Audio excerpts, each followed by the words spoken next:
What's going on, people? We are live. We are live. My name is Alam. This is a in motion football live stream. Today we got Bills Dolphins. We got the regular season finale of this year's football season. We got a pick in the end zone that I'm joining this game for. I did not make it here to start the game. It is what it is, people. Though I'll be here for the rest of the game.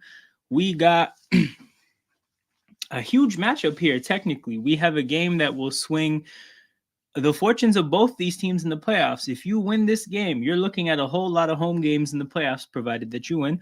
And if you lose this game, you're basically looking at a whole lot of road games in the playoffs, provided that you win this game. So, huge matchup here. Um, yeah. Uh, there's a lot we could get into. The NFC playoff picture is set. Like I said, I haven't really caught much of this game, but I'm seeing that both quarterbacks started the game throwing picks. It looks like Josh Allen's is the worst pick. It's in the end zone. I think Tua's pick was like an arm pump, basically. But yeah, crazy stuff to start this game. This week of football is always kind of weird because teams don't really take, like, half the teams don't take it seriously.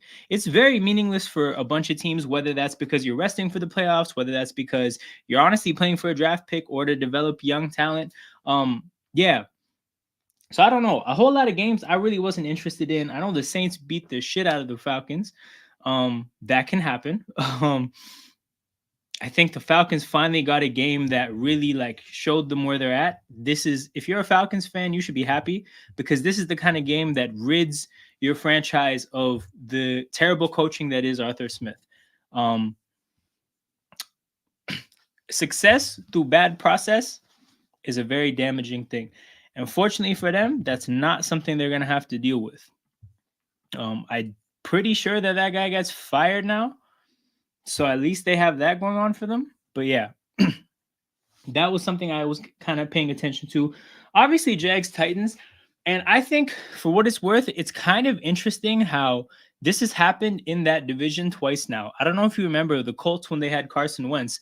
They went into Jacksonville to get into the playoffs, winning you're in against the inferior divisional opponent, and they got smacked by the Jags. It was not a contested game at all, really.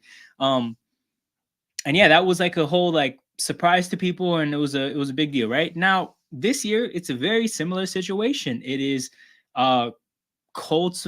Sorry, it's what's it called? Titans versus Jags. It's again a divisional matchup between like a team that's trying to get into the playoffs versus a very inferior team. The quarterback turns the ball over a bunch, be it Carson Wentz or Trevor Lawrence, and the other team gets the W. It's hilarious how this stuff keeps happening.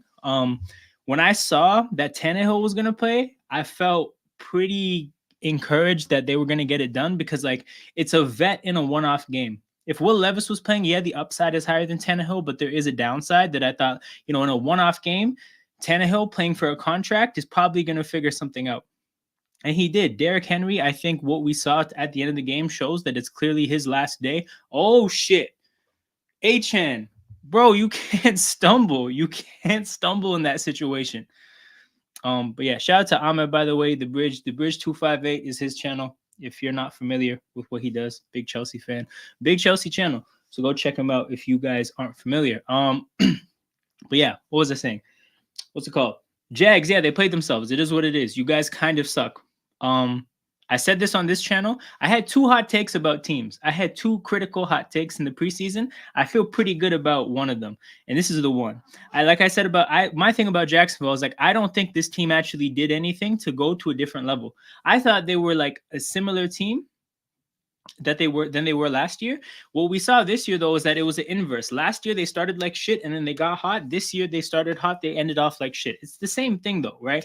When the only change you substantially make, or the only substantial change you make is adding Calvin Ridley, that's not enough, especially for the kind of team they were. The change they were banking on was Trevor Lawrence taking strides forward, and he hasn't. So that's definitely concerning for Jacksonville. But this was the take I had.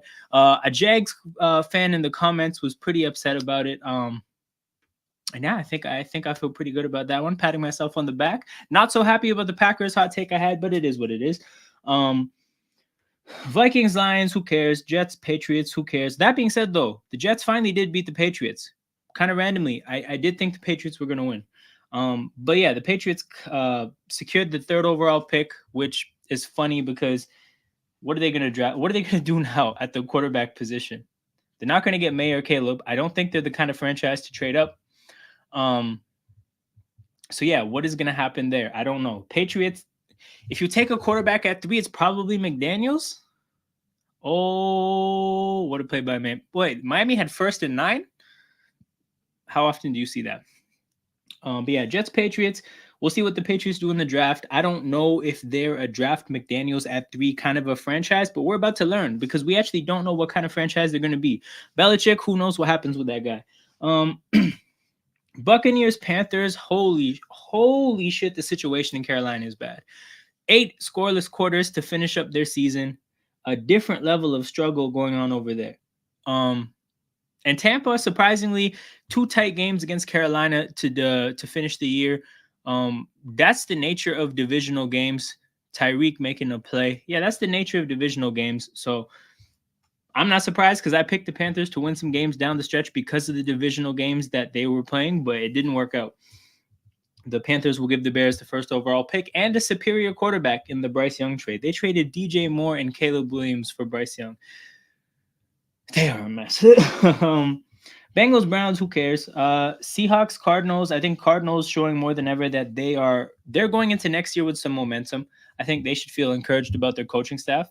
Now, I think they're in a similar situation as Philadelphia where their coordinators are a big part of their coaching staff. Like their head coach is like the culture setter, but their coordinators are really the ones that are running the show. And I think they're both really good. But it's too early in their development or like in the team's development for them to get poached. That being said, when they do, we'll see what happens with that organization. But as of now, I think the way Kyler is playing, the buy-in I think that there is in that team, and the way their coaches are coaching, if they can use their capital to get the talent that they need, they're going into next year with a lot of momentum. They could be a playoff team next year. Chicago Bears, Green Bay Packers. Kind of surprised that the Bears couldn't get anything going because the thing is, the Packers defense, I really don't like it. I don't think it's that good. And it's something I've heard Packers fans complain about for the whole year. With that being said, this Chicago Bears offense, I expected to do more, especially because they have a running quarterback. We saw a guy like a Tommy DeVito with the Giants' weapons manage to get something done. Surprised to see that the Bears couldn't do more than they did. Somehow, some way, that contested, heated rivalry finds a way to become one-sided. Rams Niners, a hilarious matchup between Carson Wentz and Sam Darnold that I think they both actually played well in, and I think if anything, we should learn how significant of a thing coaching is. So when you look at situations like the jump you saw from Trevor Lawrence, from Urban Meyer to Doug Peterson, the fall off you saw from Herbert when he went from Steichen to Lombardi, the fall off in Jalen Hurts when he went from Steichen to Brian Johnson. All of a sudden, Dave Canales with Baker Mayfield, like coaching, the marriage between offensive coaching and quarterbacks is the biggest it's such a huge factor in quarterback play. And I think that's going to be something that I focus on when we talk in the offseason about teams and whatnot and about the offseason. That's a very important marriage. And yeah, I think oddly enough, a game like this where you see 2 backups, 2 players that have had some very ugly moments in the NFL step into a random Week 18 game and play decent, you can look at Sean McVay and Kyle Shanahan and say, like, these are guys that can get the most out of quarterbacks, which is something I think we've already seen or we've already known based on what they did with Goff and Garoppolo. But Broncos, Raiders, who cares? Chiefs, Chargers, who cares? Cowboys, Commanders, like that went as expected. But that leaves our last game, which is Eagles, Giants, and that's, me being an Eagles fan, that's definitely something that I paid attention to. I'm going to be so real with you. I did not watch the second, third, or fourth quarter. I had seen enough in the first quarter. And like the reason I'd say I've seen enough is because my belief or like my understanding of what's going on with that organization has kind of been building and building and building and building. And when I saw what I saw in the first quarter, I had kind of reached the point where I'm like, I don't think anything is going to happen that's going to disprove what I feel. And here's what I feel. What I feel is that Nick Sirianni does not make a great enough contribution to this organization to merit having his job next year. And I think he would have to go on a hell of a run in the playoffs to dispute that. And here's the reason why I say this, right? You guys watching this, probably not Eagles fans. probably not privy to what's happened with this organization over the last 2.5, 3 years. But when Sirianni got the job in Philadelphia, he started off as the offensive mind, right? I'm the play caller. It's my playbook, whatever, right? The Eagles were 2-5 to start out his first year. And at the moment when they were 2-5, he handed the play calling over to Shane Steichen. And he basically said that, look, I look at coaching as being a CEO. And I think we benefit from me being somebody who during game day is doing more than just calling plays. He's like, I think me calling plays kind of consumes my time and my ability, or it consumes my time and hampers my ability to impact games in other ways as a coach. Which, here's the thing, right? When you say stuff like that, you haven't really identified what those things are, right? But okay, cool, we'll buy it, whatever. Like, who are we to question that when he says it? And look, once we made that switch over to Steichen, our offense looked much better. We finished that year 9-8, and that includes a loss in the last week where we benched all our players against the full strength Cowboys. So really, like, we finished that year 9-7. So Steichen's the Eagles offense led by Steichen was 7-2. The Eagles offense led by Sirianni was 2-5. Cool, it's fine. You can sit here and say that, look, this guy's maybe a CEO kind of a coach. He's a culture setter. He's a like, in football, in soccer terms, a man manager, right? Not really a tactician. That's fine. So the next year, you look at what happens when Steichen has Hurts and not Gardner Minshew, 14-2. So look at it this way, right? Steichen was able to be about 21-4, 21-4 with like with Hurts and a relatively full strength Eagles. So that year, the year ends, right? We lose the Super Bowl. A lot of stuff goes on. Jonathan Gannon leaves for the Cardinals, and one of the things he says after he leaves is that, hey, I told Sirianni to give the play calling to Steichen, which is funny. Nobody really believed it. Nobody really took it seriously. So that happened. Now we go to this year, and I'm gonna skip the first half of the year. Oh my God, Josh Allen. Oh my God, he just missed Diggs. That's it. That was 6 right there. That was 6. He had 3 steps on Jalen Ramsey on that deep ball. My God, Joshua. My God. Okay, but yeah, back to the Eagles, right? So whatever. We think Jonathan Gannon's tripping. He's enemy number 1 in Philadelphia, whatever, right? We get to this year.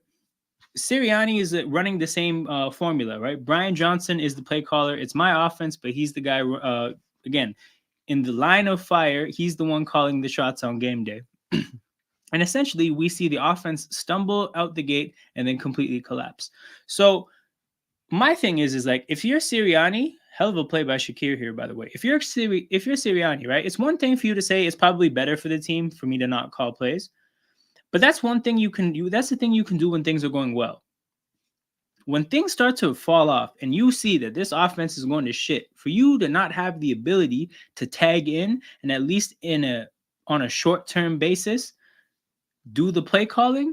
So you're basically now not an offensive coach. That's your playbook, but you are not able to call plays. You have to rely on a number 2. Okay, so you're not a defensive coach. You're not really contributing to the offense that much because the guy calling the plays that's a huge role. So my thing is like, okay, that rules out those 2 things. You're now like the culture setter. You're the person that dictates everything in the locker room and stuff like that. You keep, I guess you just like keep things going in the right direction as terms of like how people feel about things and leadership and whatnot, right? But to see that fall apart this year, I don't really, when I watch Eagles games, I don't really see a team that's entirely bought in on what's going on. And they have reason to feel that way. Look, so we can see that things just aren't working. But really peel back the layers and look at the tactics as best we can. I'm obviously not a coach or an expert in any means, but I watch a content creator, JT O'Sullivan. He has a YouTube channel called The Quarterback School, The QB School. It's very, very good if you guys ever want to check it out. But basically, he's a former NFL quarterback that goes and breaks down quarterback play on YouTube. And I've watched all his videos for the Eagles offense since last year. And week 1 last year, so last year when we were actually very good, in week 1, like his analysis of that game, he mentioned, he's like, look, this offense is playing well, but they are criminally bad at having options within the scheme for blitzes. When teams blitz the Eagles, they have no tactics that are going to be effective against the blitz. They kind of just rely on Jalen Hurts to be Superman, and it was working last year. And throughout the year, even last year, right? Throughout the year, he was always like, "Look, this offense has no answers for blitzes. It just hasn't really hurt them yet. The players are playing really, really well." The year starts out this year, same offense, like again, same scheme, but we start the year out against Bill Belichick, the greatest defensive play caller, schemer, tactician ever. And what does he do? He throws the house at Jalen Hurts. He blitzes heavily and consistently. Okay, 4th and 2, Josh Allen, bro, this is wild. Another pick in the end zone. Josh Allen is hilarious, man. Josh Allen is so funny.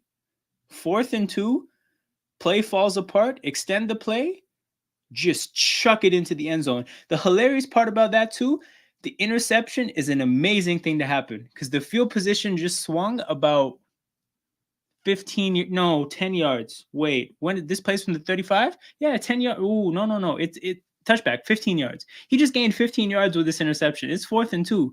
That ball's getting turned over right at the spot at the 35. Why would number 21 catch that? Why would he catch that? But yeah, so back to the Eagles stuff, right? Bill Belichick blitzes you week 1, kind of shows some chinks in your armor as an offense. Brian Flores, a Belichick disciple, one of the better defensive play callers we have in the NFL. He blitzes the shit out of you in week 2. Again, you get the result, you get the win, your offense is productive, but more chinks in your armor are shown. And when, the NFL is a copycat league. Everybody's studying each other. Everybody's watching what everybody's doing, and they're picking things up. Devin Achane, it looked like he wanted to throw the ball. I was excited. But the Bills bottled that play up. So yeah, when two teams week 1 and week 2 blitz the shit out of you and see some success, basically every other team now has a bit of a blueprint and they can kind of troubleshoot the blueprint and work things out. And again, we saw, I think, almost every single defense have at least some momentary success against the Eagles, right? Some games where our offense did well against teams like Washington, the Rams, Tampa. Our offense did well. However, we always had our moments in the game where we were sluggish. So the thing is like the story is just so simple. Sirianni has not done anything to adjust to the very, very clear things that are failing in his offense. And he does not occupy a big enough role in the coaching staff to really even like justify that, or to justify the fact that like everything, like there's nothing going for you. The morale and the buy-in from the players, I think, is low. The tactics aren't working, and you don't have a big enough role in the tactics for me to really think, well, okay, maybe he can turn it around. Because it's not going to be you if it turns around. It's going to be somebody else. So that's my thing, right? This guy's got to go.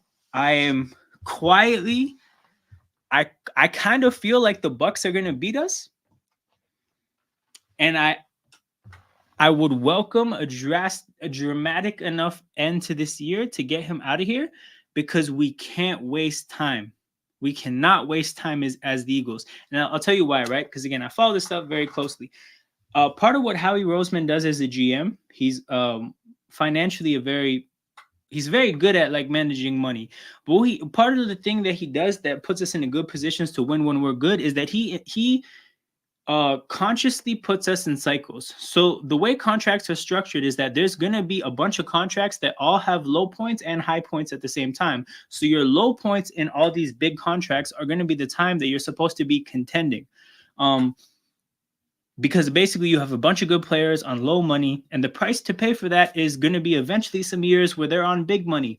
And when that happens, there's kind of just an acknowledgement that that's going to be the rebuild time. And then the low money period in the contracts is going to be the contending time. We're in the low money part of the cycle right now. There's a 3-year period, I think. Next year, year after, and the year after that. There's 3 upcoming years that the Eagles have contracts that are favorable towards winning. But after that, it's going to be 2 years of financial hell. So we can't play games, man. Sirianni got to go. We need to use the platform we have of the talented roster that exists on the Eagles team, in the Eagles franchise right now, because that is the case. The coaching is really bad, but the team is not. The team is not that bad. The team is workable. So we need to get We need to, again, our owner is very he's very invested in winning.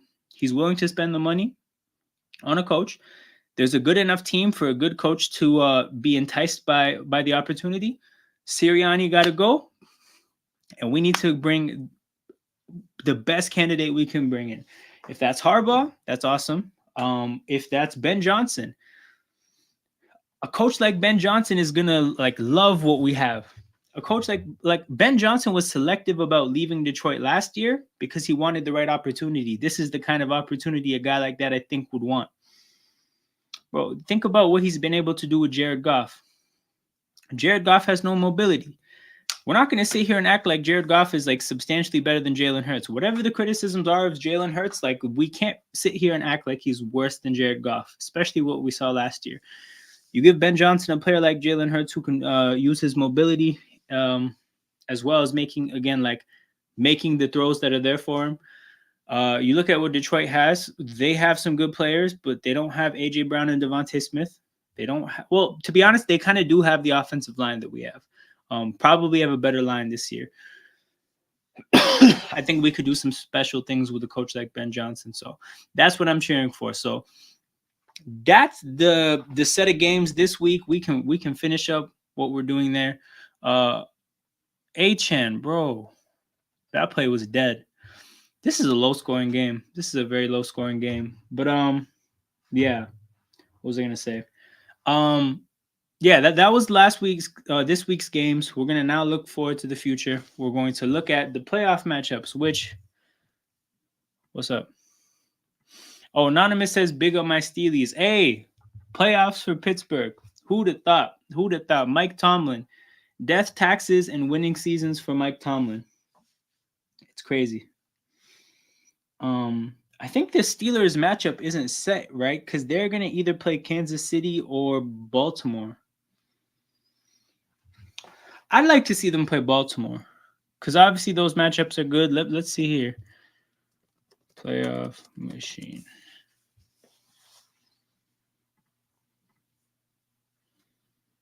I'll make this big. Where is it? Here we go. Nah, reset this. Okay. This game is unpredictable. Well, Steelers that results in Steelers versus Chiefs. That results in Steelers versus Bills. Oh yeah, they can't play the Ravens. The Ravens have the bye week. What am I saying? So they either play the Chiefs or the Bills. For their sake, they definitely want Kansas City. You definitely want to play Kansas City over Buffalo. So they're cheering for Miami win. From what I've seen so far, it looks like Miami has a bit better of a footing in this game. They're moving the ball. They're unfortunately kind of just bogging down at the wrong moments. And Tua did throw a pick, but I mean, of course, the Bills moved the ball on one drive, but then they turned it over, and it hasn't quite been as effective since. But also, like Josh Allen missed a 6-point throw, so yeah.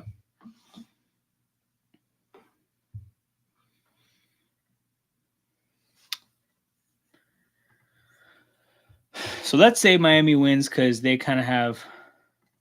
I feel like they have a bit of an edge right now. So if you want my honest opinion of what's going to happen in the NFC, this is what I have happening. Honest opinion. Especially with all the injuries the Eagles picked up here. And then my honest opinion of what I have going on in the AFC is this. And the reason I say that is, and I'll zoom into this, my reasoning for these matchups is, again, I think the Eagles have fallen apart. I think the Lions are good, but quietly, like they have some deficiencies. And I think Stafford going back to Detroit, I think that's going to be a great matchup, but I do think the Rams might take that. And yeah, I just don't think the Packers are ready for playoff football. Also, the Cowboys are great at home, so I think they're gonna beat the Packers. Again, Bills Dolphins. My thing about that is when a matchup happens twice in a row, I don't really believe in sweeps. I really don't. So I think the Dolphins. This prediction involves them winning this week, so I got the Bills winning next week. I think Mason Rudolph, like I think the Chiefs needed an opponent like Pittsburgh in order to get a win, because I think the Chiefs are primed for a loss in the playoffs, but I do think the Steelers are the opponent for them to get a win with. And I think it's 1 year early for the Texans. I think the Texans getting here is kind of like their achievement for this year, and I think they're going to get rolling next year and probably win a playoff game next year. But this year I got the Browns winning, so that sets us up, sets these matchups. Wow. Damn, Kansas City ends up getting a pretty light set of matchups here. But yeah, in the NFC, don't have to say much about that. Tampa doesn't win in Dallas, like I said. And yeah, Niners against Rams. It was cute, right? The Rams are a very like they're a really big rival for the Niners. Those matchups tend to be tight, but yeah, I just don't think there's enough. Niners get that win.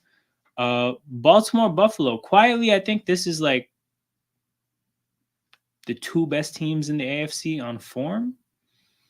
Actually, I lied. The Bills didn't look that good last week. They don't look that good this week. But I feel like the Bills are pretty hot, and I really like their chances. Oh, shit, A-Chan. Man, that burst is crazy. That burst is crazy. I'm going Baltimore. I'm going Baltimore and the Browns, man. I think the Browns defense, I think they handle the Chiefs. And I think Flacco only has to make so many plays. I think he's playing loose. I think he's playing with absolutely nothing to lose. And yeah, we got a hell of a set of matchups here, because I think one, Cowboys Niners is like, this is a serious matchup, and then Browns Ravens I think will just leave everybody confused about how we got here. But I think the Browns luck runs out here. You know what? I think I have Dallas on the road. I'm not buying it. So that leaves us with this matchup, and I'm going Baltimore. You got the Raps game up as well. We're actually cooking. I got the score in front of me. I don't have the game up. I haven't seen what's happened, but I see that we're scoring. Siakam's got 12, 5 for 7. Barrett's, bro. Oh, we're shooting the shit out of this ball. What's our shooting percentage? Oh, shit. We're shooting 67%. We're definitely hot in this game. Quickly 2 for 3. Who are the Warriors even playing? Kuminga, Wiggins. Who the hell is T. Jackson Davis? Tracy Jackson Davis. That does not sound like a real person.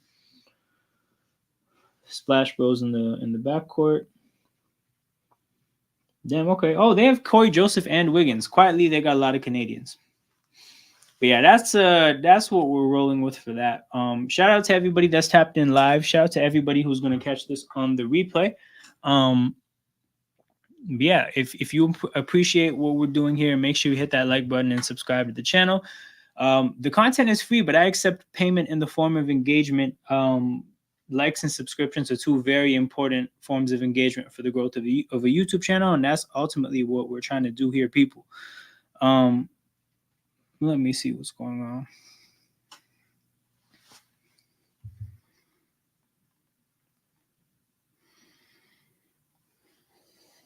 So yeah, 7-0 Dolphins. First touchdown of the game. It looks like the Dolphins can run the ball on the Bills. That's what I'll say. I don't think that's a good sign for Buffalo. Not that being a team being able to run on you is ever a good sign, but I do think that Buffalo at times has shown that they can stop the run, and if that's a chink in your armor that's being discovered this late, that is not good.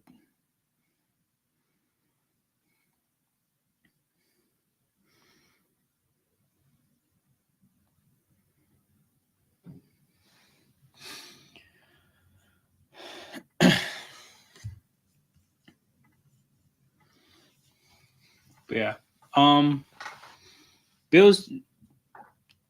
Bills, I think, need to answer here, because who starts the second half with the ball? The Bills start. Actually, if they start the second half with the ball, they just have to make sure they don't concede again in this half. 8:51 to go. So if this drive takes up, yeah, the Dolphins are only going to see the ball once in this half. The Bills start the second half with the ball. The Bills have a chance to get 3 of the next 4 drives in this game if they play their hands right. They play their cards right. So that's probably something you're going to want to at least try to do from a game management standpoint. If you can get a quick drive here, go for some chunk plays, score maybe even if it's a field goal with about 5 minutes to go. You have your timeouts. You can get the ball back before the half. If you can keep Miami off the scoreboard, then you got 2 possessions in a row. So yeah, they got to play their cards right, but they have an opportunity here at the end of the half. In this game so far, what is the yards looking like? It's actually pretty split, 149 to 133. A play action for Josh Allen. He's looking deep. Finds Dawson Knox. I wonder how much 21 personnel the Bills run. Wait, no, 12 personnel. 21 is 2 running backs. Yeah, 12 personnel because they do have the tight ends for it.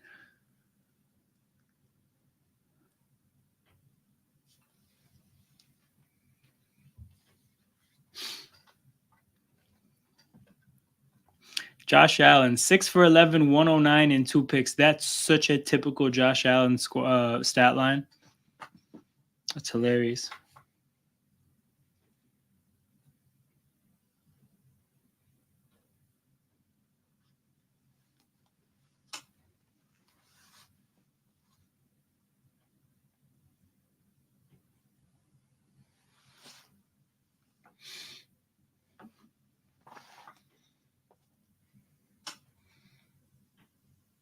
Yeah, so it's funny. Like that first pick was so bad, but that second pick was actually good, right? Like the second pick in Josh Allen's the second pick for Josh Allen in this game was actually a positive result to that play, considering that it fell apart in the first place. Obviously, not converting a 4th down is bad, but considering that the play was kind of doomed, he was about to get smacked and he just had to let the ball go. Throwing a pick in the end zone was kind of good there. We got Gabe Davis being helped to the locker room, it looks like. Nah, he's stretching something out.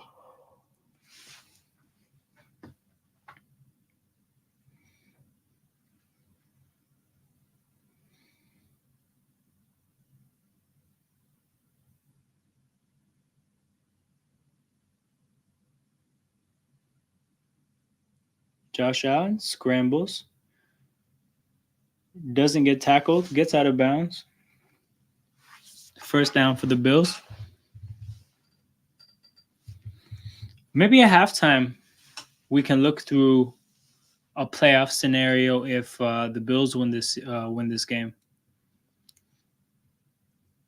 Because I think if the Bills win this game, they get Pittsburgh, and that's an easy dub. To be honest, though, I feel like, hold on, let me run this in my head.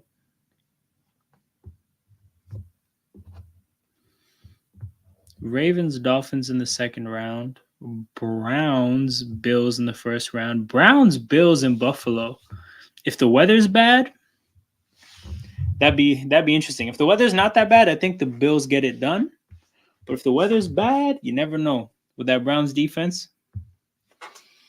Flacco's played in and won a lot of road playoff games. Flacco only needs one more win, one more road playoff win to set the record. He's tied with Brady right now, which is hilarious to think that Flacco's tied with Brady for something like that, but he is, and he can get sole possession of the record with just one more win. Josh Allen steps back, uncorks a deep ball, Diggs runs under it, and makes a hell of a play. So look, that little game plan that I just ran off about 4 or 5 minutes ago, it's kind of coming to fruition here. Bills are looking like they might score with like 4.5 minutes to go, especially if they score a touchdown.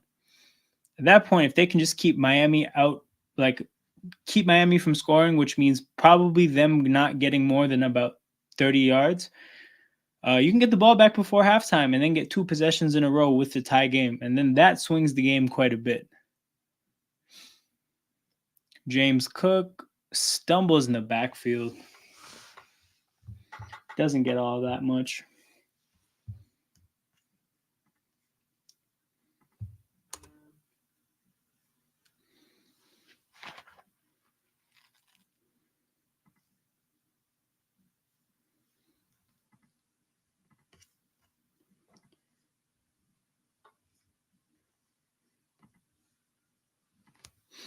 2nd and goal from the 6. They're probably not going to run it again, I don't think. Play action. Oh, it's tipped. Oh, he caught it. Surefield catches it. That's a tip drill if there ever was one. As soon as I saw the ball get tipped, the first thing I'm thinking of is interception because Josh Allen's thrown 2 picks in the end zone already. So I'm thinking with his luck that might get picked, but there's no Dolphins at the behind the receiver. Let's see. That's 2 feet. Does he ever lose control of the ball? No, that's a touchdown.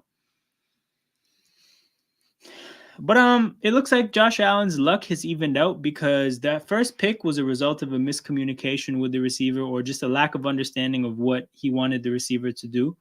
Um,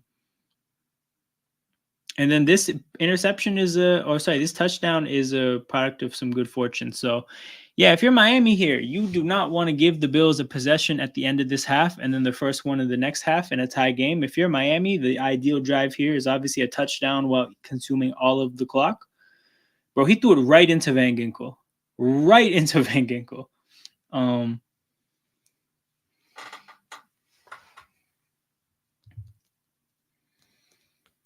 Jeez.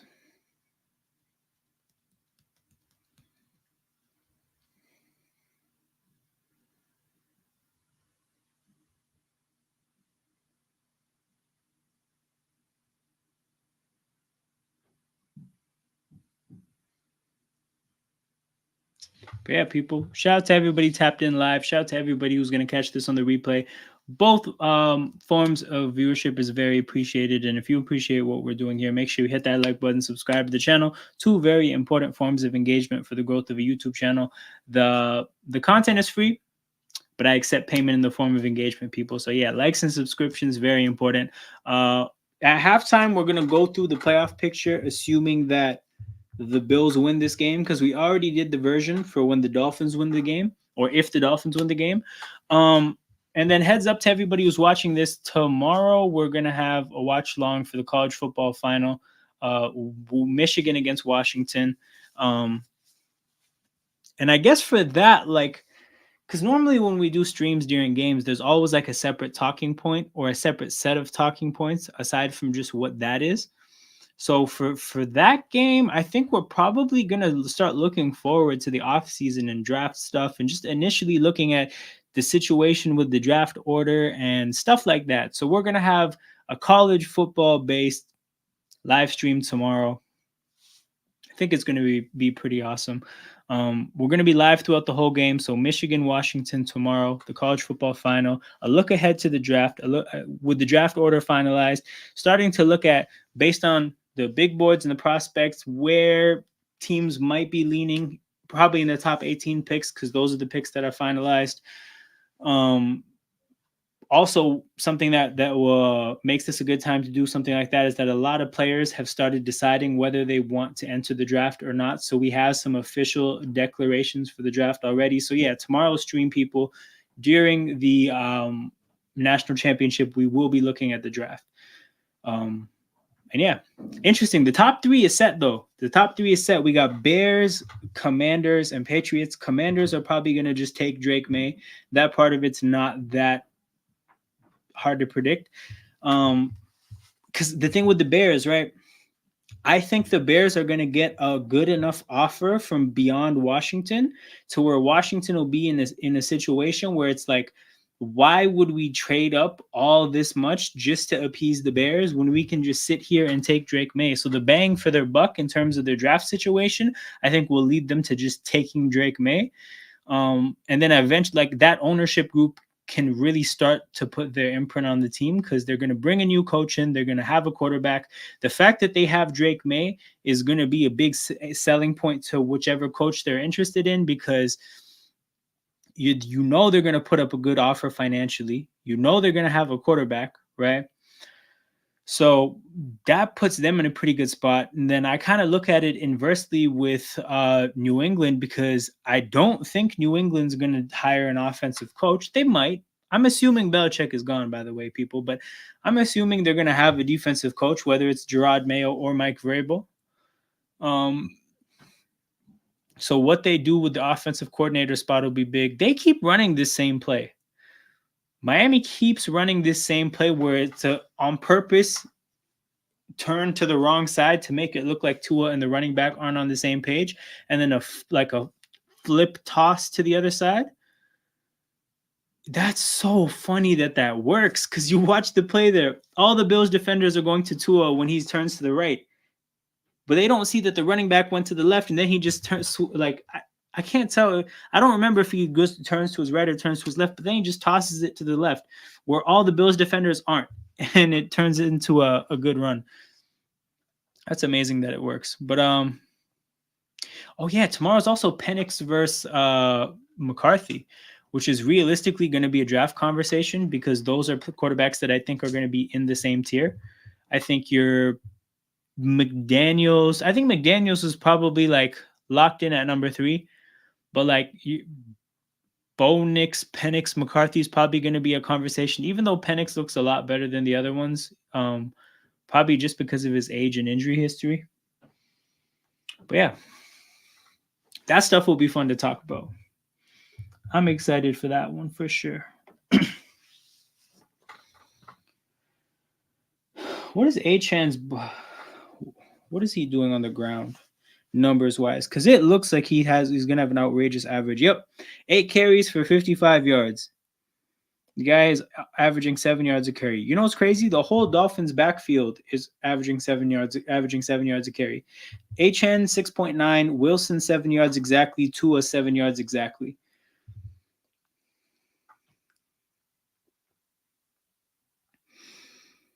They have 90 yards rushing and only 74 yards passing. So pretty clear what's going on there. They're able to run the ball. The passing game isn't as effective. And you look at the Bills, even though they're running the ball pretty effectively, they're not really running it all that much. But the passing game is working.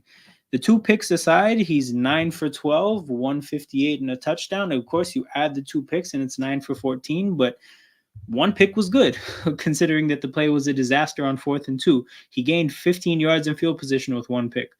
Obviously, the other pick was just terrible luck. But yeah, interesting game. People, fascinating game. I think it'll be a good finish towards the end of it.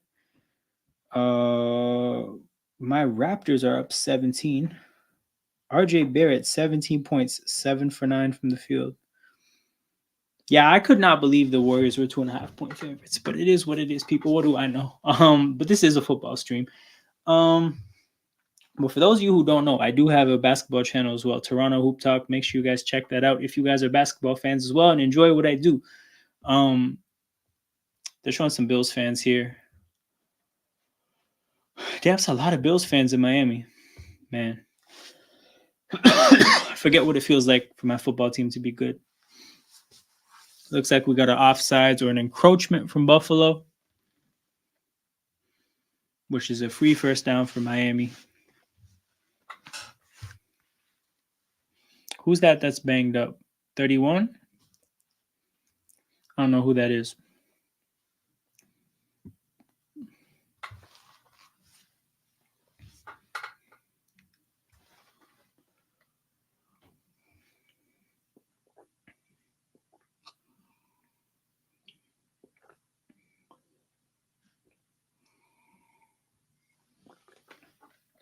Bills are getting banged up in Miami.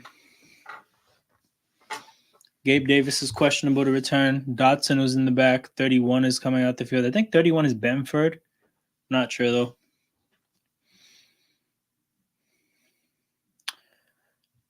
Sheesh, Jeff Wilson. He had some space there, but it collapsed quickly. Whoever made that tackle for Buffalo made a great play there.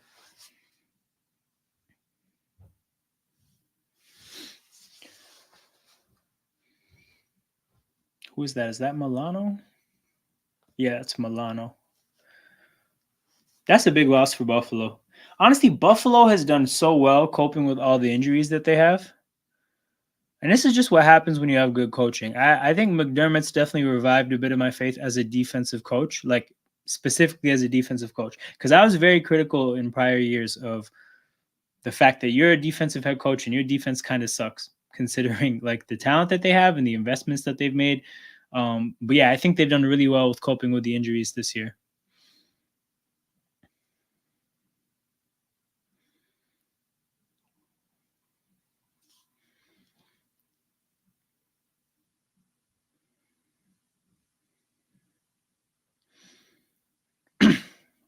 Jeff Wilson. So if you look at how much Miami is running the ball here, I think McDaniel's pretty conscious of what I talked about, and how you really want to avoid the Bills having back-to-back possessions. They start the second half with the ball.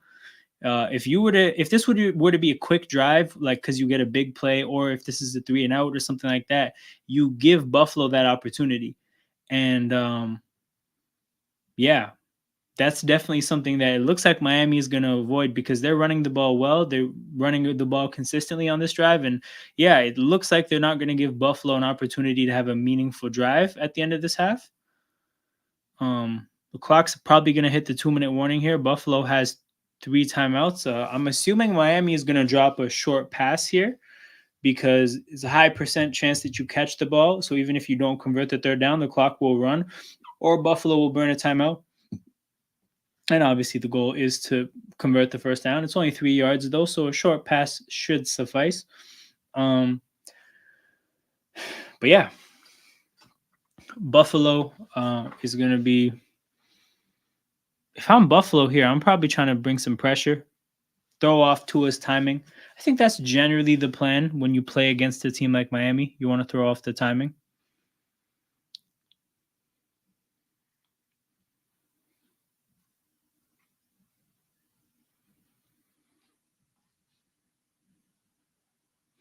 But yeah, big last 2 minutes here. Definitely the big last 2 minutes.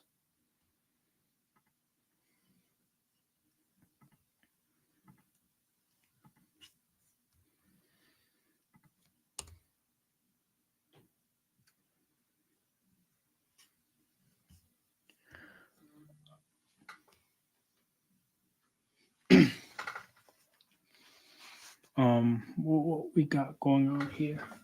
Just got a text message. Sorry, the Raptors are up 18 on the Warriors. Damn, Golden State.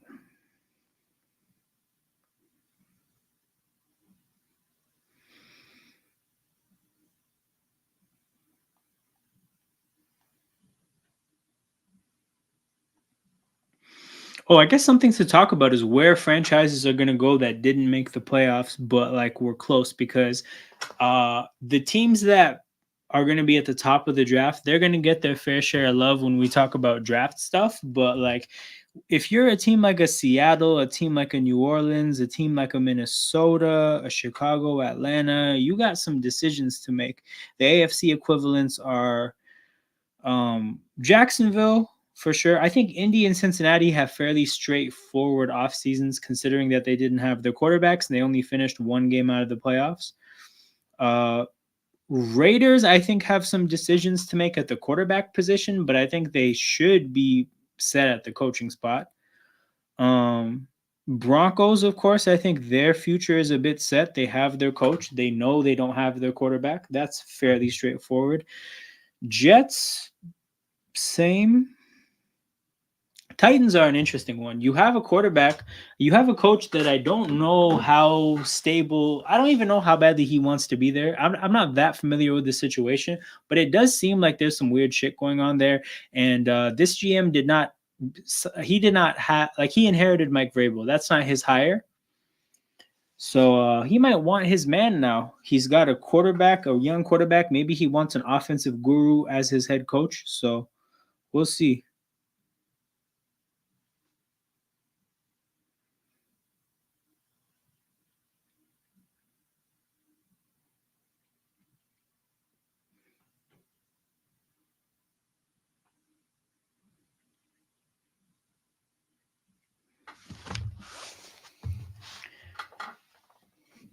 Flag on the play here. It doesn't impact the play. Oh, 31 is Rasul Douglas. That's a huge player to have missing. I did not know. Bro, they're missing Douglas and Gabe Davis and Dotson. Gabe Davis, like Dotson, effective player. Gabe Davis, effective player. Rasul Douglas, geez. That's big.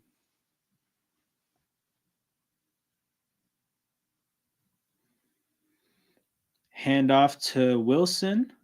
Again, look, 150 to go. 3 timeouts for Buffalo. First down, and they run the ball. Oh, bro, tell me about it. Tell me about it. I actually didn't watch the game after the first quarter. I had seen enough about what was going on. I'm curious as to what your thoughts are. Now, I don't think your thoughts would be like that, anything crazy, but like, because I think you mentioned last week that they got to go, but I said the same thing. I went on a bit of a rant at about like the 15-minute mark of the stream. But yeah, curious as to what your thoughts are, and then I'll go back into my Eagle stuff now that you're here, because I've been waiting. I knew you'd be here at some point.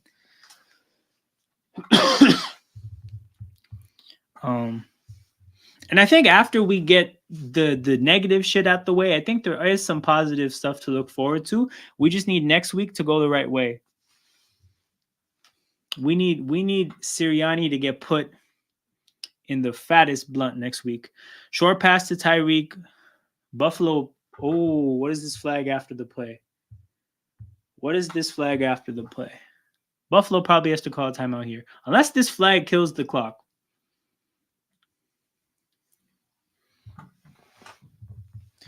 Ineligible man downfield.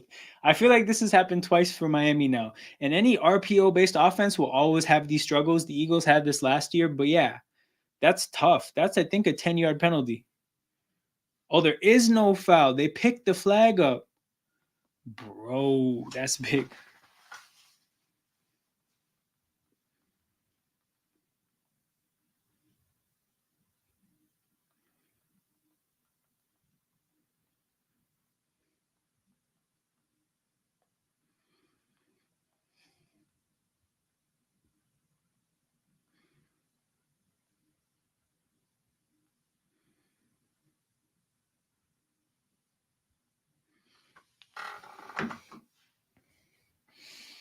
It's the best thing. That's a fireable offense. This is actually a fireable offense because that's the team that, like, we have the number.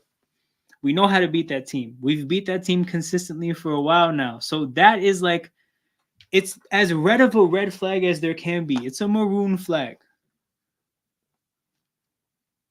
It's time to go. A wise man once said, it's time to go.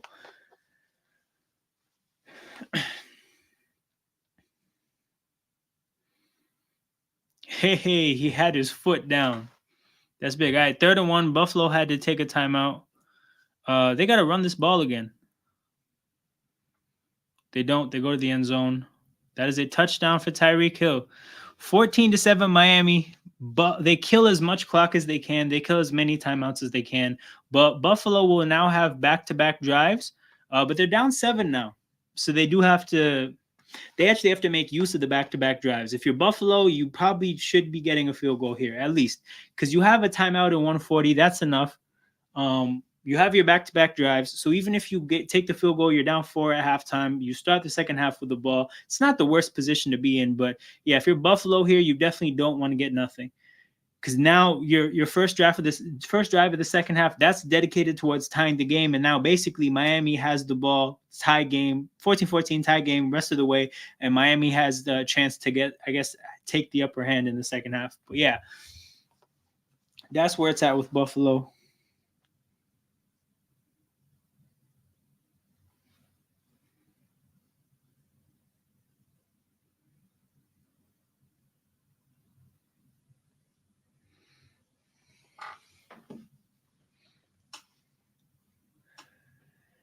Tyreek Hill, man. Tyreek Hill, dynamic player, capable of a lot.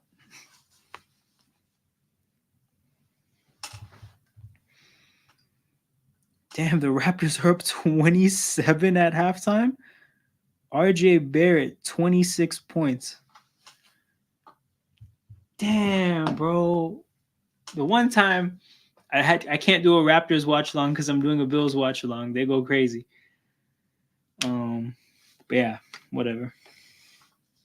We're here, people. This is a big game. It's an exciting game. I think it's going to be a good finish. Shout out to everybody watching live right now. Shout out to everybody that's going to catch this on replay. If you appreciate what I'm doing here, make sure you hit that like button and subscribe to the channel. Those are 2 very important forms of engagement for the growth of a YouTube channel. The content is free, but I accept payment in the form of engagement. That's what it is, people. So make sure you hit that like button, subscribe to the channel. Yeah, what is, bro? All right, so I'll get into like my major concerns, right? 4 of our 6 losses were against non-playoff teams. So let's do the autopsy of this year, right? This year is unquestionably a miserable failure because you start 10-1, right? And now the point of being 10-1 isn't necessarily to say that a 10-1 team has an identity, right? Because you can be a 10-1 team that wins every game by 1 point and got blew out by 50 in your 1 loss, right? Like that's possible. 10-1 doesn't mean anything, but the purpose of 10-1 is that you have an opportunity to figure things out from a privileged point, right? Like you have 10 wins already. You're in a great spot. You have room for error, but you can figure things out and put yourself in a very good position to lose 5 of your last 6, because that's what happened, right? 11-6. Yeah, 5 of our last 6 is a miserable failure, right? So let's peel back the layers and let's see how this failure happened. I'll take us back to Nick Sirianni's first year as a head coach. He has his staff filled out, and he starts the year 2-5. 2-5 he at this point is the play caller. He decides to hand the play calling responsibilities to Shane Steichen, and he says, "Look, I'm a CEO coach.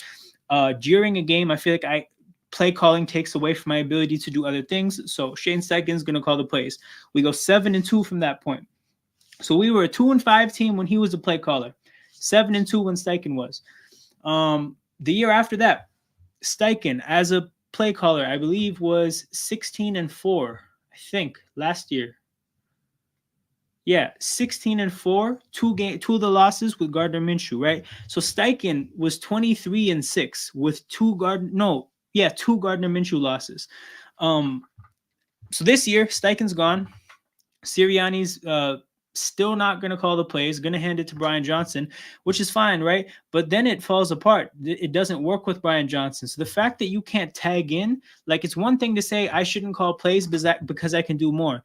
But you can't say that when the guy who is calling plays is failing. It's one thing to say that when your guy calling plays is great because Shane Steichen is amazing. But when the guy is failing, you got to be able to tag in. And if you're still the CEO coach that can do other things than call plays, then what is your contribution to the Eagles? Because at that point, your only contribution could, in theory, the only thing it could be is you're the like man manager, right? Like you're the culture guy. That fell apart this year too. So again, what is your great contribution to the Eagles franchise? I fail to see it. You're not carrying your weight. You're not doing anything. You got to go. Your defensive coaching staff is terrible. Your offensive coaching staff is terrible. And you're not fit to help with anything because you're not going to call the plays offensively. And the one thing you're supposed to be focusing on as a non-play caller, that fell apart too. So that team is cooked. That coaching staff, is cooked. They all got to go. Michael Clay and Jeff Stoutland, you guys can stay. The special teams has been sick this year. Offensive line hasn't been that good, but Stoutland is the man. They can stay. Everybody else has to go. Josh Allen incompletion on first down. Also, I'd like to harken back to the moment this offseason where Jonathan Gannon said, yo, I told Sirianni to give the play calling to Shane Steichen when he made that decision. You know how flagrant of a thing that is? Because now I think it's right. Now I believe that Sirianni probably was a little too stupid to know that he shouldn't be calling plays. I believe John Gannon when he says, you know what, I had to nudge him a little bit and be like, bro, you got to hand those play calling duties off. Because I think John Gannon, if anything, he's shown that he knows what he's doing. Steichen has shown that he knows what he's doing. But Sirianni, we have not yet seen him show that he knows what he's doing outside of those two coaches. When he was the play caller, failure. When they're gone, failure. Bro, you got to go. And that's what I'm saying. Like this, the positive part of it is we could actually get a good coach while we still have a good team, because we do have a good team, like on paper, and we will have a good team again on paper next year. But we got to get the coaching staff right. 100,000,000%. And bro, we have an opportunity, right? Because if we go to a Ben Johnson or a Bobby Slowick or a Jim Harbaugh and we say, look, we're going to open up the checkbook and you can have all this talent, that's enticing. Now, we probably are going to have to go up against some other enticing opportunities. I pray to God the Bears keep Eberflus. I pray to God, because That opportunity with the amount of capital they have is very, very good. I pray to God the Commanders do something stupid, because with Drake May and the money that they're going to be paying a coach, that opportunity is enticing. But outside of those two, bro, I think we have by far the best coaching opportunity. We can tap anybody on the shoulder, offer the money, and probably get the best candidate this year. And that's what we need to do. And we can be Super Bowl contenders again next year if we do that. Josh Allen goes for a big run into field goal range. So, yeah, Buffalo looks like they're about to do their job.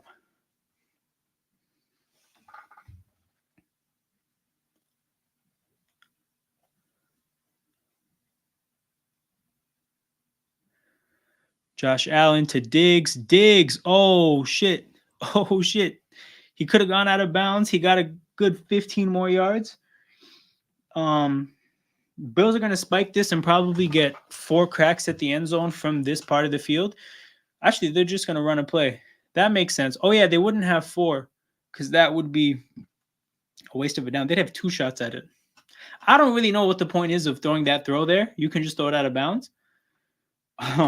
Or at least throw to the back of the end zone to give somebody a shot there. But okay. 2nd and 10, 21 seconds. You can't really play games here with throwing it into the middle of the field. There's also not that much upside to throwing it in the middle of the field. Like, you don't have to make it that much of a shorter kick.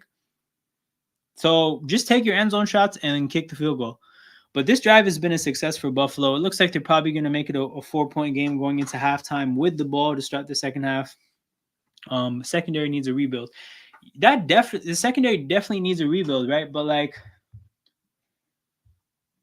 we got to start with the coaching staff, because I look at some teams, bro, and I don't necessarily see like the best coach, like the best players on paper everywhere, right? Because like, look at Baltimore, right? They're good in terms of like Humphrey's good, even though mixed bag sometimes. Um, Kyle Hamilton's amazing. The other safety is amazing, right? But they play Ronald Darby a lot, bro. They play Ronald Darby a lot. We know about Ronald Darby. He's fine. Like, he's okay. They play Arthur Millette or like whatever his name is, bro. He's okay. Like Baltimore, right? They're playing amazing because of amazing coaching and amazing pillars. But the whole, it's like they're not like stacked top to bottom. So I look at our secondary, right? Like, we're not that far off provided we get good coaching. But I'm not confident that we will. I'm not confident that, like, because oh yeah. Bradbury's got to go, bro. That contract is like, that contract might actually fuck us. Like, we're gonna have to post. I'm gonna do the financials of this later. But we're gonna have to post June 2nd that contract, which basically means we're gonna be eating his dead cap in 2025 in order to just not like completely screw us next year. Man, shame. It's a shame it had to be like that. But bro, think about, it's been so bad since he held Juju Smith-Schuster in the Super Bowl, bro. It's been so bad. But yeah, he's got to go. I'm cool with Slay coming back because I think he's a leader. And I think he was not that bad this year, so Slay can come back. Avante Maddox, bro, he's got to go. He's either got to take a pay cut or he's got to go. He's way too injury prone. Kevin Byard, I don't like depth. Maybe I don't think he's a starter anymore, like through and through. I think he's fine, but I don't know. Reed Blankenship is cool. Sidney Brown, I kind of don't feel encouraged about him. I think he's an athlete, but I don't know if he actually knows how to play the game. But again, maybe Sidney Brown gets better with new coaches or better coaches. Slay is also injury prone. Hold up.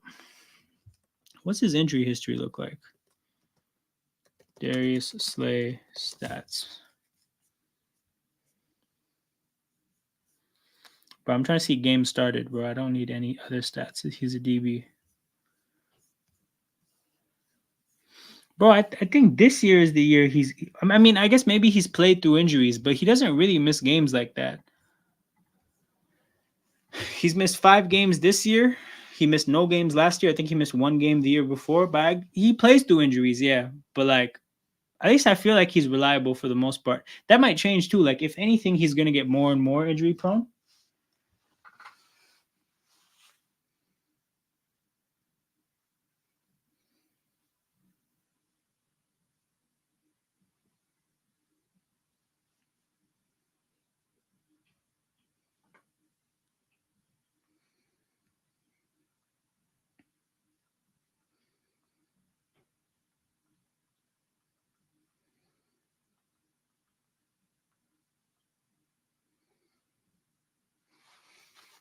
Josh Allen, 2nd and 10. Oh my God, James Cook dropped a touchdown. And he is a running back, so that's like running backs obviously aren't going to have hands like that. He's running into the sideline. That's not the simplest of catches for a running back, but bro, you had 6 right there. Oh, you got to catch that. I lied. I don't know. I'm trying to make excuses for him, but nah, you got to catch that.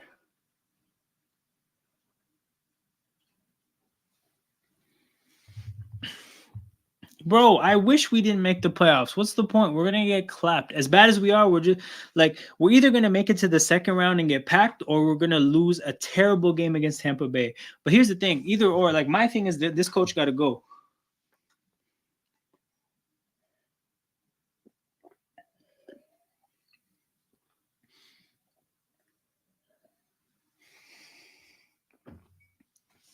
This coach has to go. Yeah, shout out to everybody tapped in, man. Make sure you hit that like button, subscribe to the channel. 2 very important forms of engagement for the growth of a YouTube channel. The content is free, but I accept payment in the form of engagement. I appreciate whether you're watching live right now or watching on replay. And if you appreciate what we're doing, man, make sure you help out, subscribe to the channel, like the videos. Bro, oh, you just reminded me. That's one of my most negative feelings about this year is the fact that we wasted DeAndre Swift. We wasted DeAndre Swift. That guy is so good. If we put him behind last year's line, we win a Super Bowl.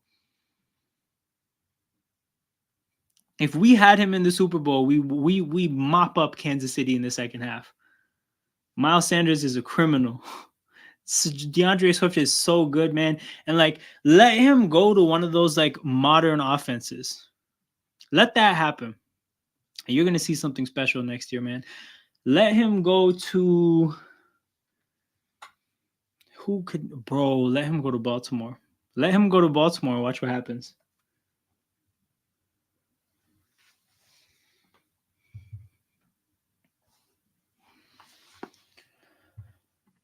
He pissed me off. Who pissed you off? The Colts. By the way, hell of a play by Buffalo there. That's an idea. I didn't really think of that, but just getting the easy first down, they're probably guarding the end zone to just take the first down and get, I guess, 2 more snaps here. If they're quick plays, 2 more snaps.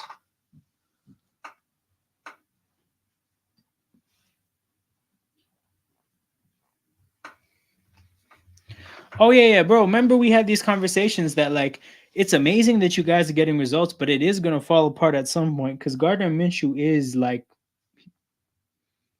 he's Gardner Minshew.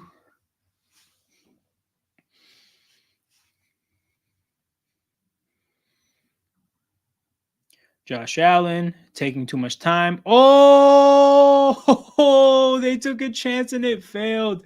They took a chance and it failed. Bro, that route shouldn't even be there. That is too dangerous. That is too dangerous. They took a gamble and it failed. The quick pass to 26. Ty Johnson, bro. We're putting things in the line with Ty Johnson, bro. That throw has to be guaranteed for you to make it. Well, they've done it. They had a good drive and they messed it up. They oh my god. They have to get this right in the second half because again, they're down 7. They basically have to beat the Dolphins by 8 in the second half. And the Dolphins have shown they can run the ball. I think they needed points there. I think that risk was unnecessary. I think Ty Johnson is not the kind of player you want to bet on if that's not cash money. Also, why is Ty Johnson running an angle route there? If you're going to have a running back run an angle route, why not James Cook? If James Cook isn't in the game, maybe it's because of pass protection, but Ty Johnson isn't even pass protecting. That is frustrating. That is frustrating. If I'm a Bills fan, I'm pretty pissed off about that. What is Twitter saying?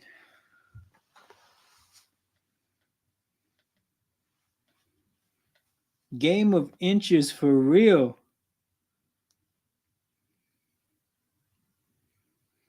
Game of inches for real. Rams versus Lions is Sunday Night Football. Oh my God, the Eagles play on Monday night? Bro, they play on Monday night?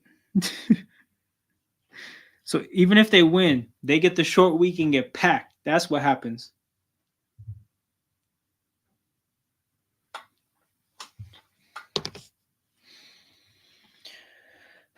Yep. Bro, AR. So this thing is like AR's health is going to be so important for his development, but also for his career because the guy had injury problems in college. He missed basically all of this year. Like he's got to stay healthy next year. This is probably the most predictable NFC. Yep. It's predictable. NFC Championship is set. Cowboys, Niners, and the result of that game is kind of set too. It's just a matter of intrigue of like what happens in the wild card round. Because I got the Bucks and the Rams winning.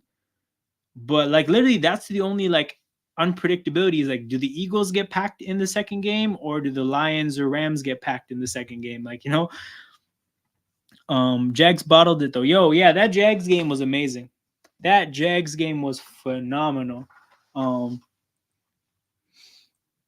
It's so funny though, because like you'll remember this for sure, Daniel. But remember the Colts versus Jaguars a couple years ago with Carson Wentz when they went into Jacksonville, a really really bad Jacksonville. They just needed a win to get into the playoffs, and they lost to a bad Jags team.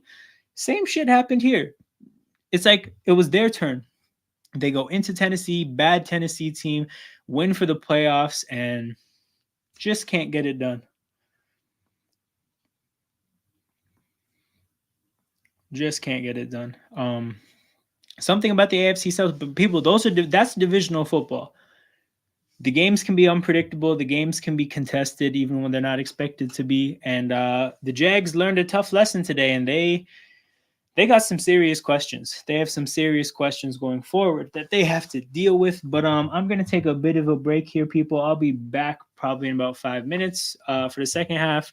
I'll probably start the second half out by going through a playoff prediction, assuming the Bills win. I already did one for the Dolphins. So if you want to see the playoff prediction, assuming the Dolphins win, you guys can go back early in the stream.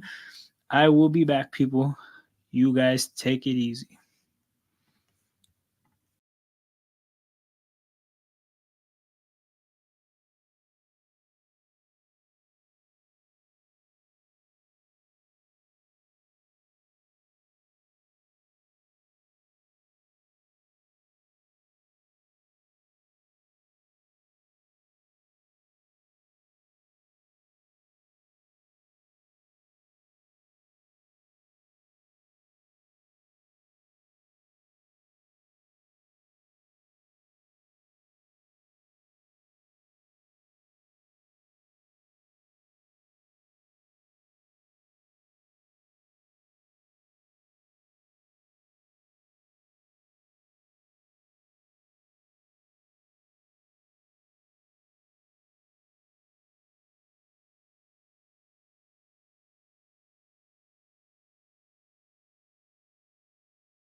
We're back.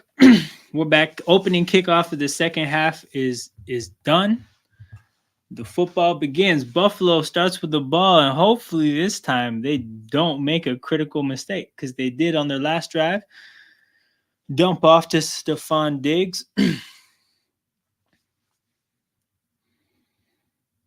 Miscues. Yep. Bro, think about it, right? Josh Allen threw 2 picks in the end zone and messed that play up on the goal line. That is 3 mistakes, either in the end zone or on the brink of the end zone. The Bills are out here just, you tend to lose games when you do that. But yeah, we already did a playoff prediction, assuming that they lose the game. I think that's what we did. Yeah, let's see what happens if they win. So we'll give it to the Bills. James Cook gets stuffed near the first down marker. Okay, next week. Like I said, I got bang, bang, bang in the NFC. I already went through why I have that. If you're curious, feel free to put that in the chat and I'll explain why. But I explained earlier why I have these results happening. In the AFC, I explained that one as well already. I just think it's 1 year too early for Houston to win a playoff game. I think it's amazing that they got the win. To get the win this week to get into the playoffs, but I think they win a playoff game next year. These matchups, I got Miami and Buffalo, baby. I got Kansas City actually losing once Kansas City plays a good team, I have them losing, and I don't think Pittsburgh wins a playoff game. So on to this week, simple and self-explanatory. I think Joe Flacco's luck runs out. I think he has a chance if that weather game is in really bad weather. But if the weather's okay, I got Buffalo getting that W. And like I said, Cowboys on the road, it's not the same as Cowboys at home. And this game, I think, is basically, in my opinion, this game is like probably one of the best games. I don't think we saw Baltimore this year already. I got Baltimore winning this one and winning this one.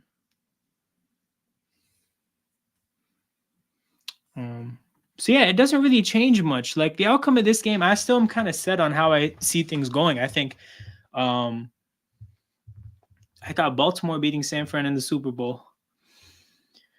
2nd and 5, 12 and a half minutes to go. Toss to Cook. Finds the edge, gets the first down.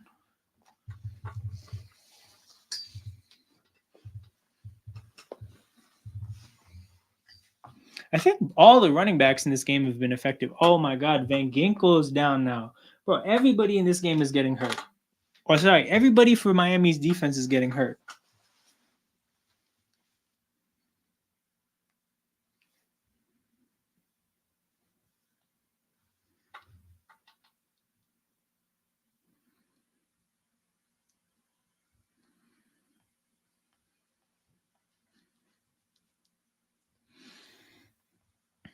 But yeah, Miami's defense can't take much more from an injury standpoint. I can do this again. But yeah, so look at the running backs in this game, right? 4.7 yard average for Cook, 6.2 for Josh Allen, 4.3 for Fournette, 5 for Ty Johnson, and then 6.9 for Achane, 4.9 for Wilson, and 7 for Tua on one run. Point being, the running game is highly effective for both teams in this game so far. One would wonder why there aren't more runs. I think in Miami's case, they have more runs than passes, which makes sense. But in Buffalo's case, actually, bro, like they're throwing the ball well too. Honestly, there's just the only defense being, there's no defense. This is interesting. There's basically 4 turnovers that is stopping the game from having scoring. But as I'm figuring out literally in real time, the more I look at the stats, both offenses are moving this ball. But the Bills threw 2 picks and basically turned it over on the last play of the second half at the goal line. And Miami's throwing a pick as well. So like that's the defense being played. Those type of opportunistic playmaking, game-changing plays. But in terms of stopping guys, that is not happening in this game at all. At all. Before I left, Daniel said, give me Derrick Henry. Nah, bro, you guys got JT. Jonathan Taylor's played well this year. For sure. Jonathan Taylor's been fine. You guys don't need to spend more on the running back position. You guys, if anything, spend money on the defense. rely on AR, Steichen, and the weapons you have on offense, and focus on getting a great defense.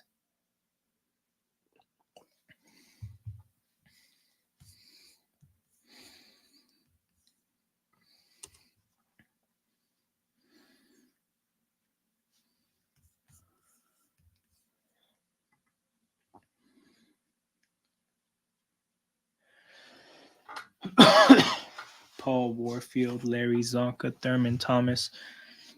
Man, we don't care about these legends. Get back to the game.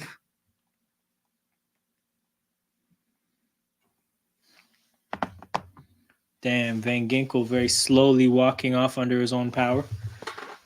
Hopefully he's okay, man. The Dolphins defense, they need a break from an injury standpoint for sure. James Cook gets the handoff. Has to be patient, but no opportunity materializes for him to run through. He's tackled around the line of scrimmage.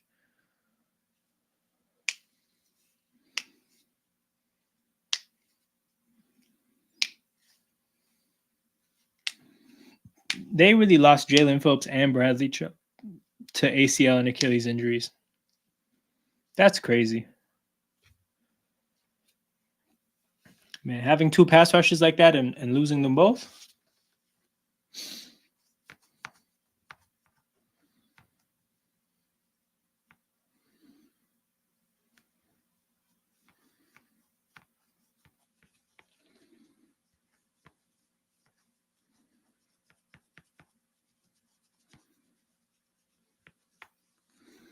Third down here. 11 minutes to go. Barely across midfield for Buffalo. I think they need 7 here. They show Gabe Davis, who is in casual clothing. He's not going to come back to this game.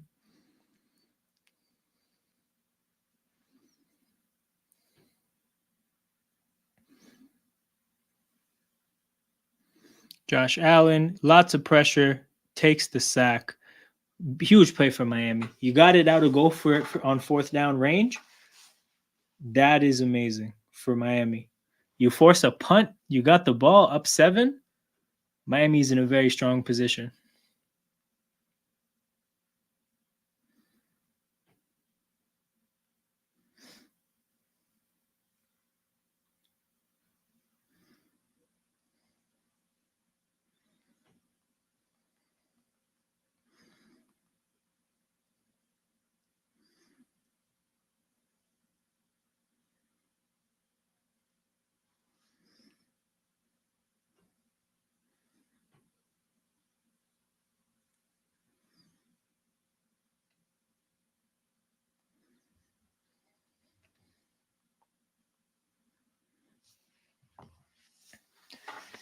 AFC East Championship on the line. Miami in the driver's seat so far. Like I said, to be in the position Miami's in, the way you're running the ball, that's a very advantageous position. If they can just stick to it, run the ball, get a good drive going here. If you can somehow theoretically, how much time is left? 10 minutes to go. If you can get, let's say, a 7-minute drive off with a touchdown, Buffalo has the ball with 18 minutes to go, down 2 scores. You're probably only one more drive away from icing the game. So it's not that far.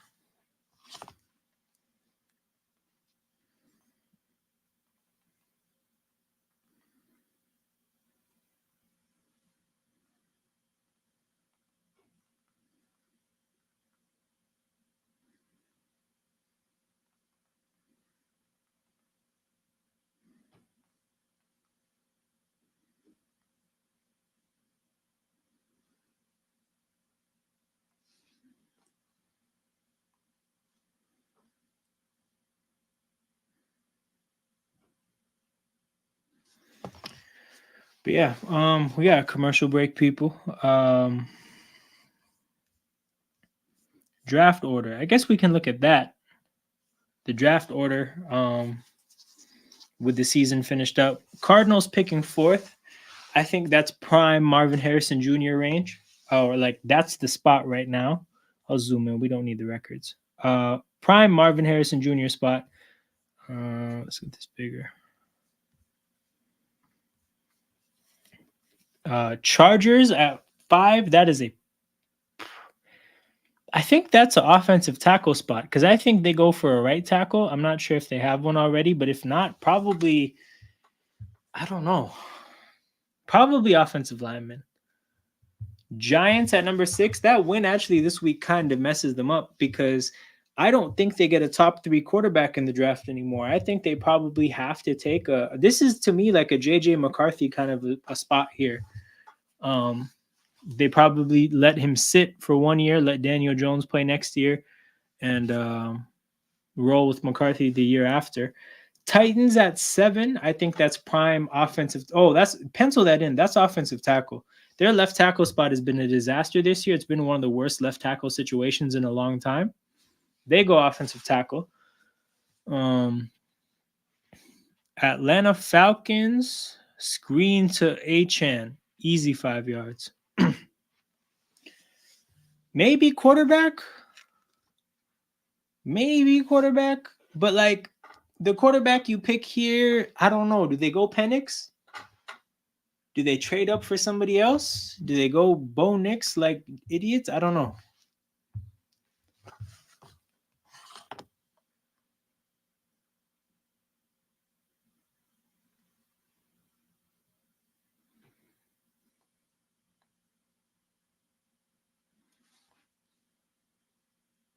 Ooh, physical tackle by Poyer there.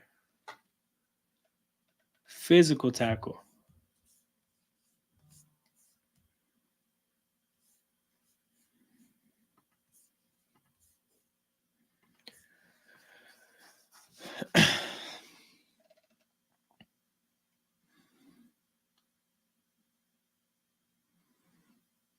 Who is that too? Number 89 Hill. I don't even know who that is. Cedric Wilson in motion. Claypool on the field.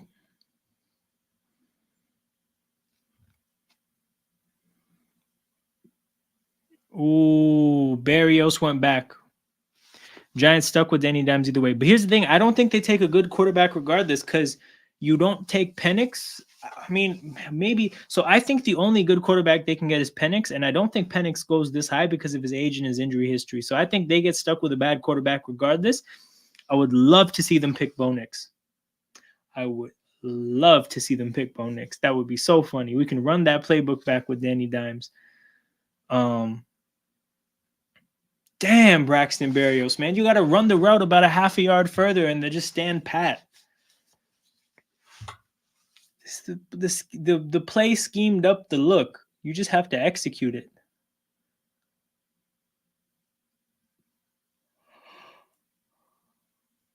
Damn, Miami had a chance there. They didn't run the ball once, right? Yeah, first down was the screenplay. Second down was the pass to Hill, who we got smacked by Poyer. And third down was the pass to Berrios. So the way, see, this is the thing, right? The way they've been running the ball, just keep running. You're up 7. At least run till it stops working. I understand you have all these other things you have cooked up and you feel good about many of the different things you can do on a football field, but like, nah, man. Nah. At least run the ball once and see what happens, right? You got your 5 yards on a screenplay, 2nd and 4, just run it. Or 2nd and 5, just run it. See what happens. You're averaging damn near 5 yards a carry. Probably more. What are they averaging? What are their running backs averaging? Running backs averaging 6 yards a carry, just under 6 yards a carry. Just run the ball at least once.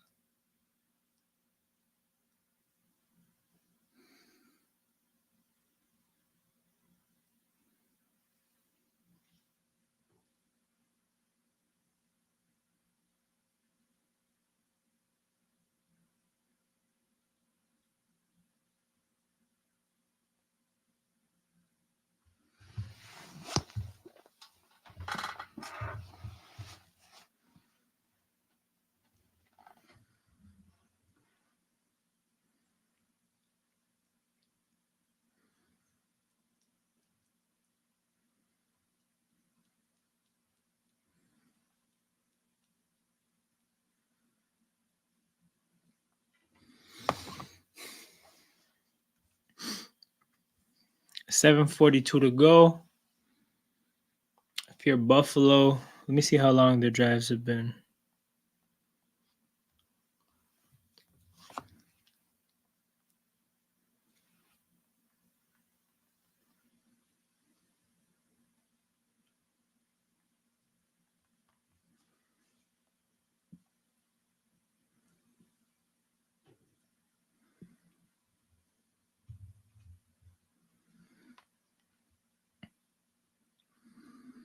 So Buffalo has tended to have, like, honestly, a lot of quick drives. Longest drive was 6 minutes, but most of them have been under 5 minutes. What about the Miami drives?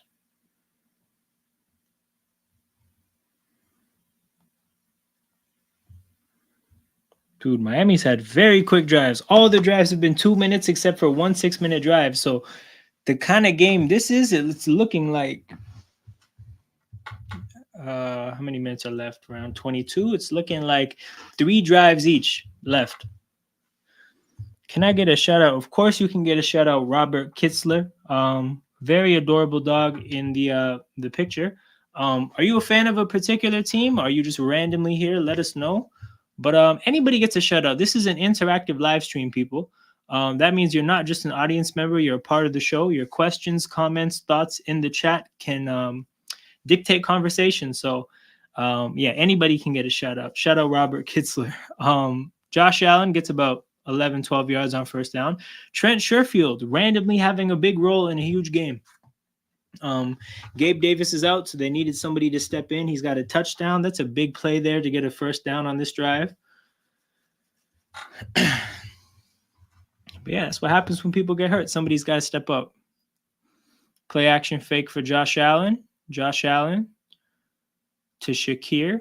There's a flag on the play. On that type of a play, a flag to me is going to mean offensive holding or something of that effect.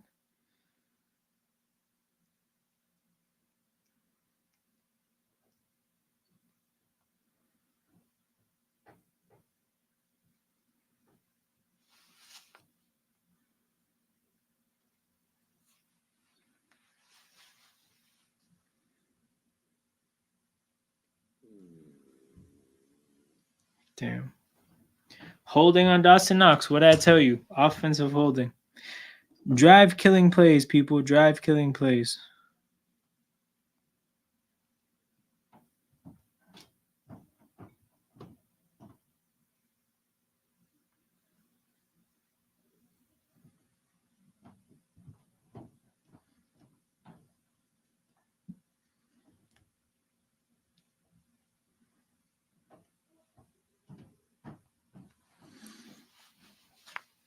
Second down for the Bills here.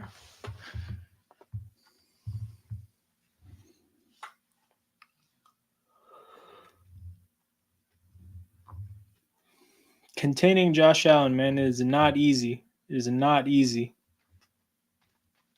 Just mess around and accidentally get 11 yards. They called him John Elway on steroids, and I didn't get a chance to watch John Elway, but my dad did, and he said that is kind of accurate. He's an entertaining player to watch, man. I hated cheering against him. I think the Bills kind of broke the Eagles this year, kind of low-key. But entertaining player to watch as a neutral.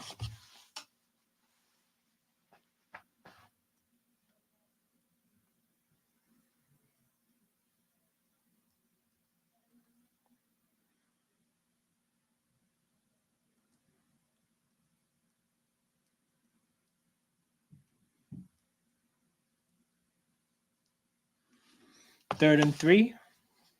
Josh Allen steps back, has time, finds Kincaid, and the Bills are rolling. The Bills are rolling. Imagine if they just had a field goal. Imagine if they could just get the field goal before the half. How different things would be.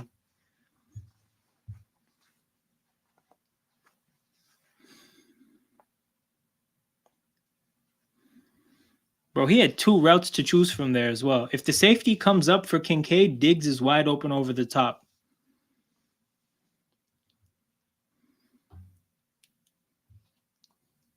Play action. Oh, it's not play action. He just handed it off. I don't know why that felt like play action to me. Like I called that out before the ball got handed off. Well, maybe you shouldn't call stuff out like Romo beforehand. Maybe that's lesson learned.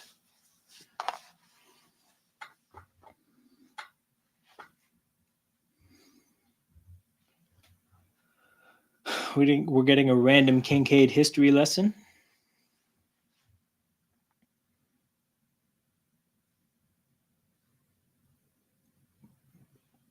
Damn. Dolphins bring the house.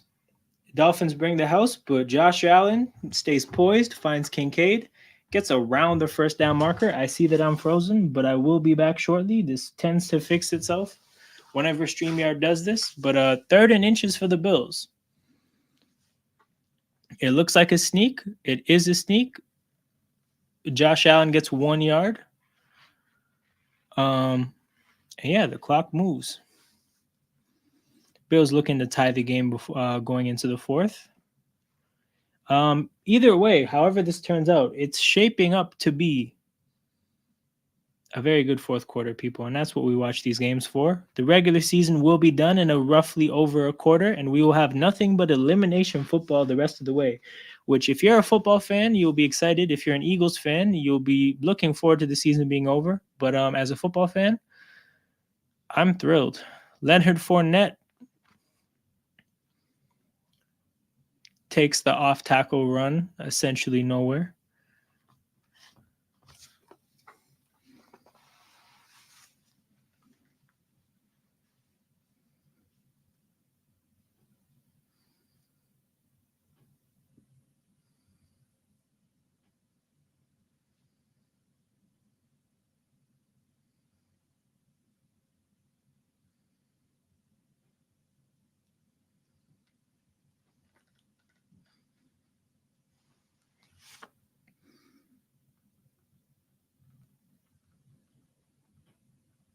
Josh Allen, Khalil Shakir in acres of space. Acres of space.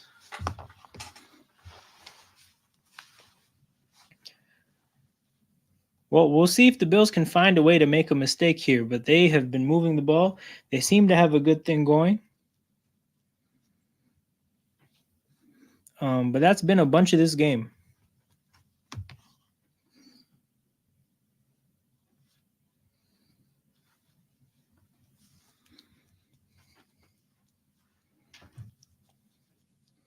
Toss to James Cook to the left. Whoa, what a play by 29. Cut off the edge completely. Jones, number 29.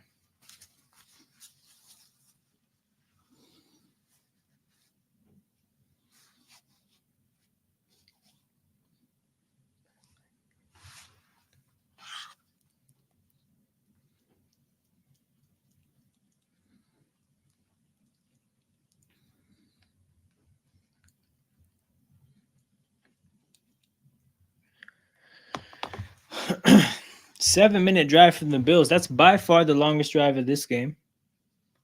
Josh Allen rolls, goes left. Oh, wow. He's playing backyard football there. Lets it go before the just before crossing the line of scrimmage. Tries to dump it, kind of like lob it into a spot, but the route wasn't running into that spot.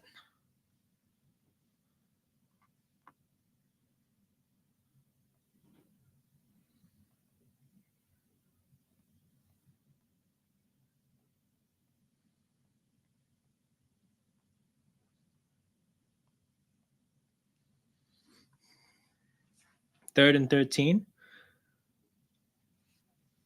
3rd quarter coming to a close. Josh Allen. Pressure gets there. He fumbled.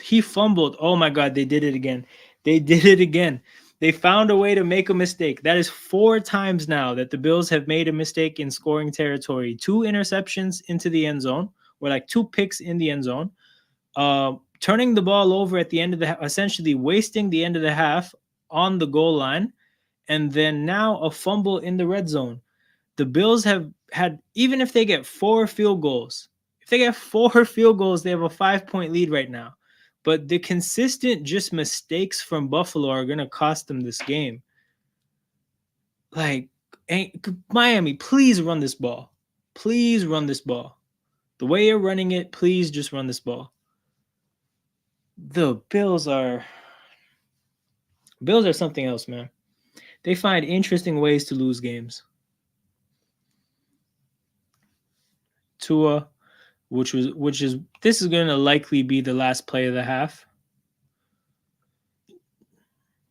Chunk play to Tyreek, who takes a pretty solid hit. And yep, Dolphins are close to midfield. End of the third. A touchdown here. Me personally, I'm satisfied with knowing that Miami is going to win if they score a touchdown here.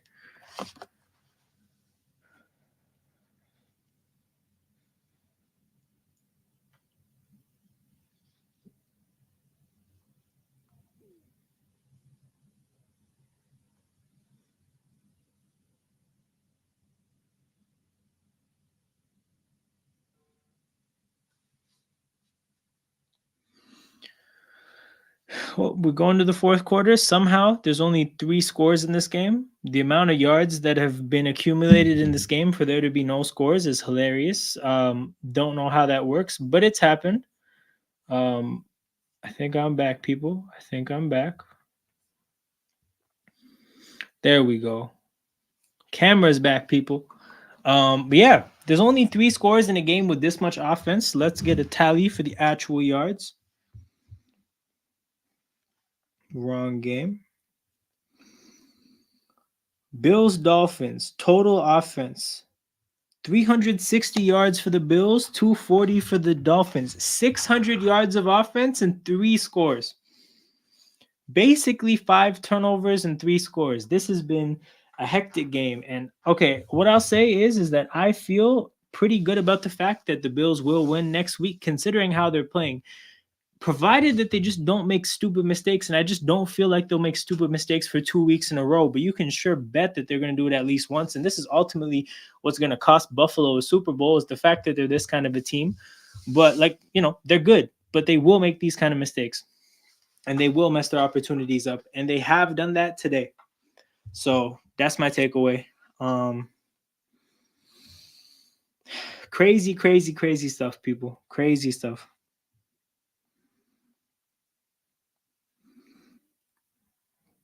The Bills have 360 in 3 quarters. They're on pace for 480. They're on pace to almost touch 500 yards of offense. And even if they score a touchdown, equaling what they've done in 3 quarters, 500 yards almost in 2 touchdowns. Insane.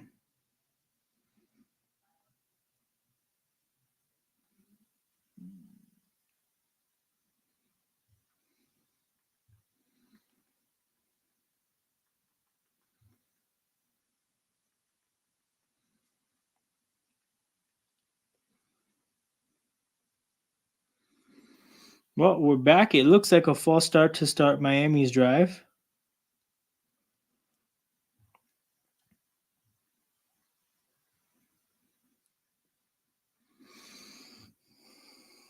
So again, mistakes will be made.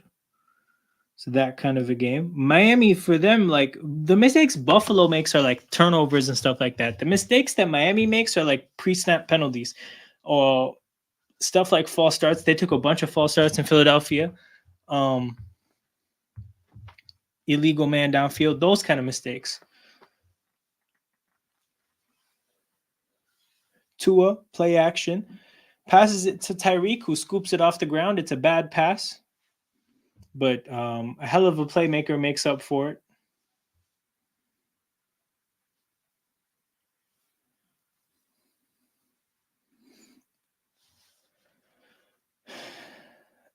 If he gives him a chance to run there, if that ball is a bit earlier and in a better spot and he has a chance to run there, he might get another 10 yards.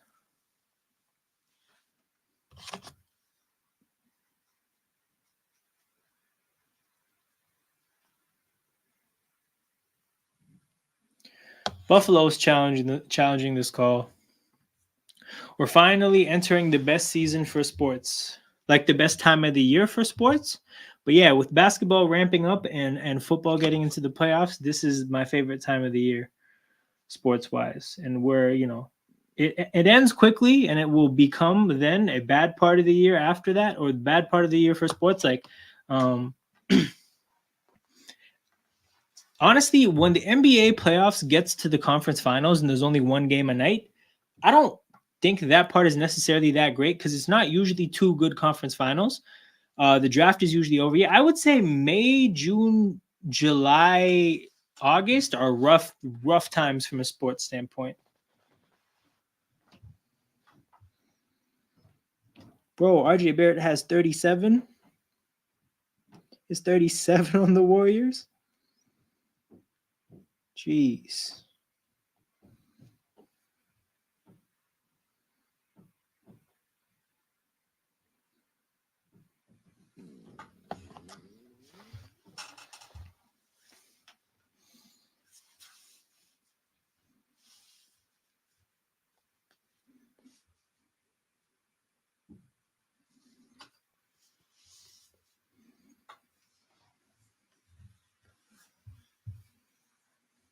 At least, like, I don't know.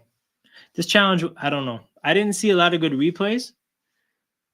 I don't love how they're showing me commercials instead of replays. I don't need to see. It's a dog commercial for me. I lied. This is a DoorDash commercial with a dog in it. But the replays would be nice, man, because I actually don't know whether it was a catch or it wasn't. I'd love to know that instead of this that I'm watching right now.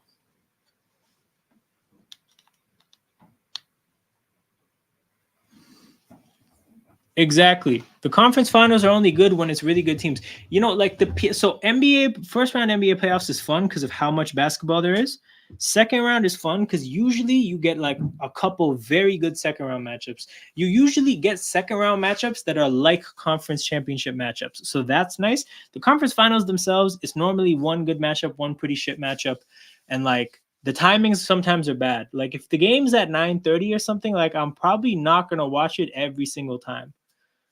And then yeah, the finals, like the schedule is usually spread out. It's hard to stay invested, and again, sometimes the finals aren't good. But yeah, they're showing. I think that's the Hard Rock something, but that's a hotel shaped like a guitar, which is kind of fire.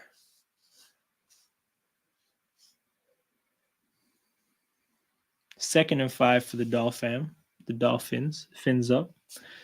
I mean, no, second and 15. All right, because they took a stupid penalty. Incompletion is, I guess, the result of the challenge. Tua takes a shot. Cedric Wilson has an opportunity, but that is awesome coverage by Benford. Awesome coverage, running stride for stride, but there is a penalty here. And maybe this is defensive holding. The timing of the flag and the kind of route that was and the kind of coverage that could be defensive holding.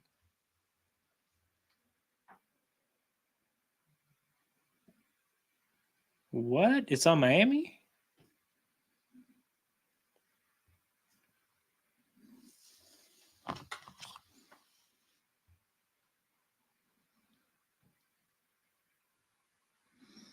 What?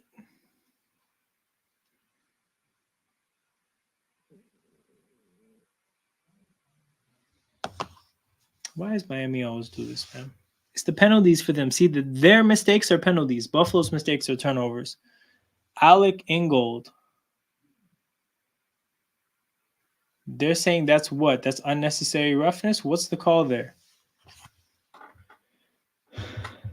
That's a personal foul. That's a personal foul. What did he do? That wasn't helmet to helmet.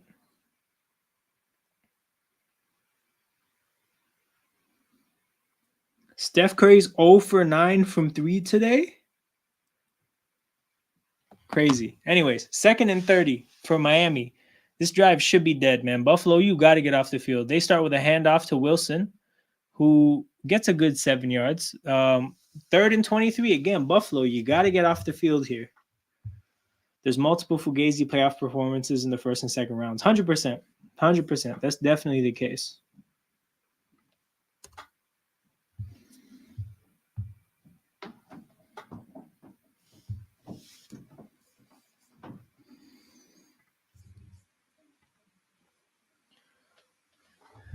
Third and 23. 14 minutes to go. Tyreek in motion. They run a play action. It's a little dump off to 81. Oh boy. What is this penalty? What is this penalty? I feel like it's going to be illegal man downfield.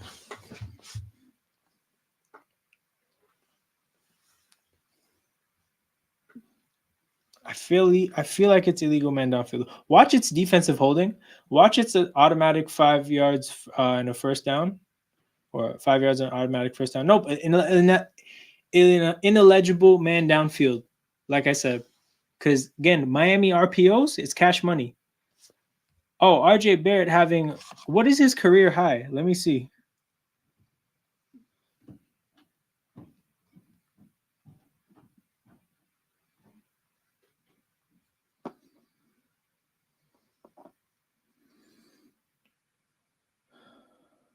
Wait, what's his career high? 46 is his career high. I hope he gets it. Wait, this is a touchdown? What did I miss? A punt return touchdown? Holy shit, Miami. Holy shit, Miami. But I checked down to see RJ Barrett's numbers, and this happened. Deontay Hardy walking into the end zone.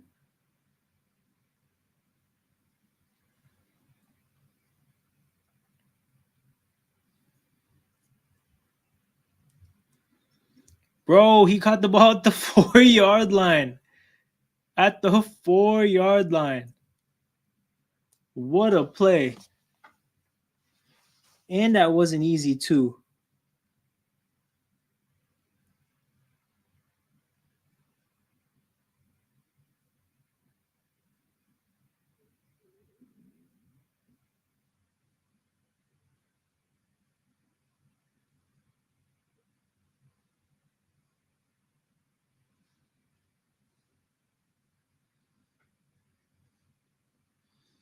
DeMar Hamlin is gassed.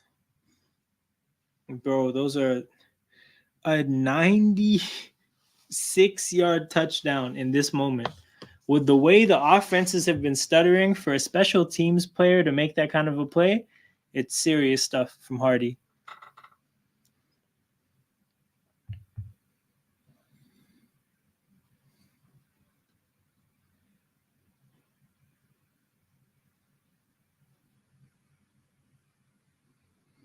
Well, game on, people. Game on. Tie game. 13 minutes to go. 3 timeouts for both teams. Game on.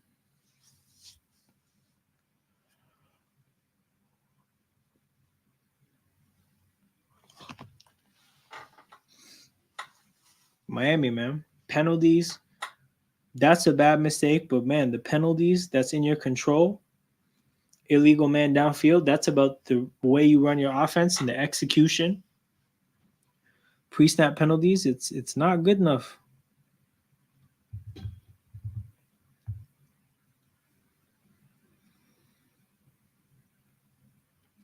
It's not good enough. 37, 5, and 6, bro. We needed this bounce back after the game we had against the Kings. Very sloppy game against the Kings. Good to see the team bounce back like this. 20-point game with 2 minutes to go. You love to see it. But yeah, now everything's up in the air. Over what's happening, everything's up in the air.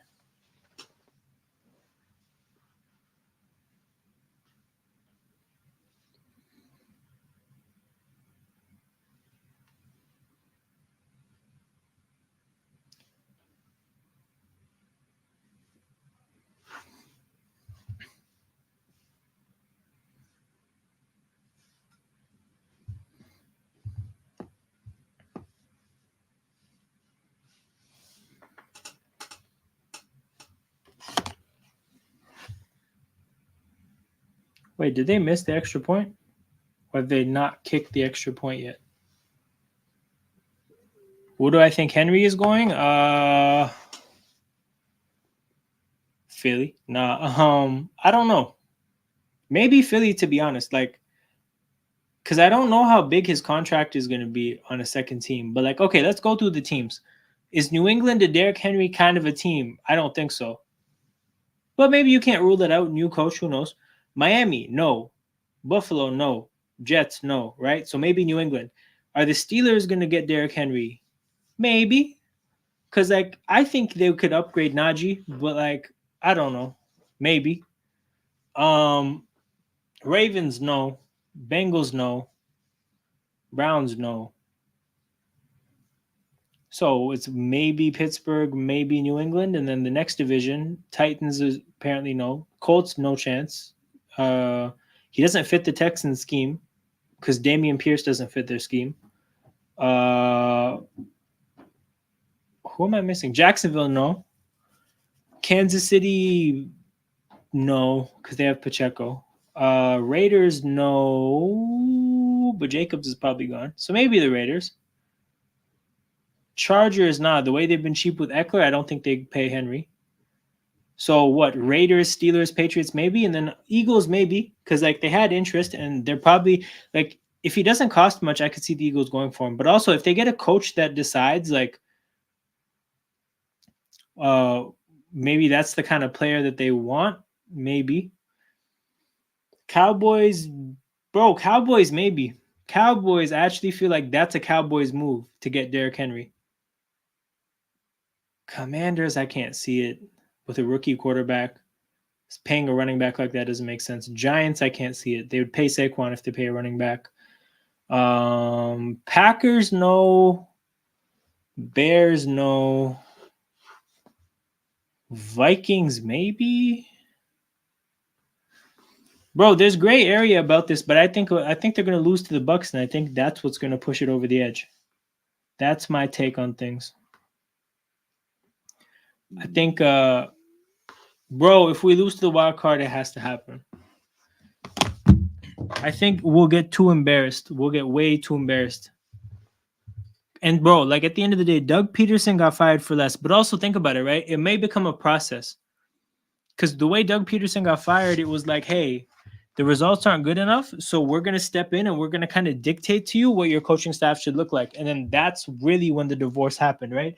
It could happen with Sirianni too. If he has another bad year, it could be, you know what? The results are bad. We're going to step in. We're going to dictate to your coaching staff. And he might then say, you know what? Same thing. Like, I'm not going to be a coach that has next to no input on my coaching staff. And that might be how they get him out the door.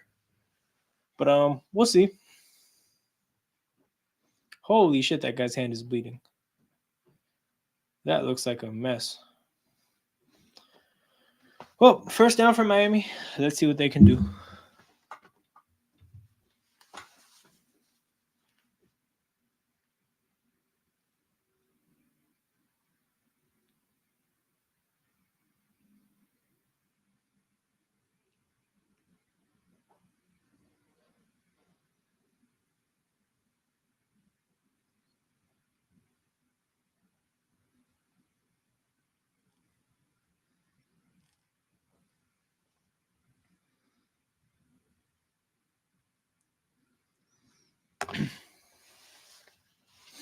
Second and 11, Miami, I formation, Cedric Wilson in motion, handoff on second and 11.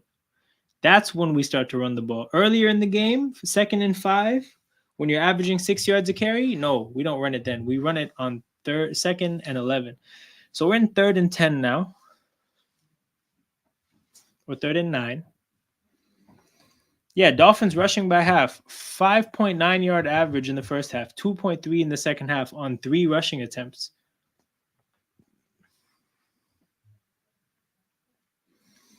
Bills Mafia standing strong.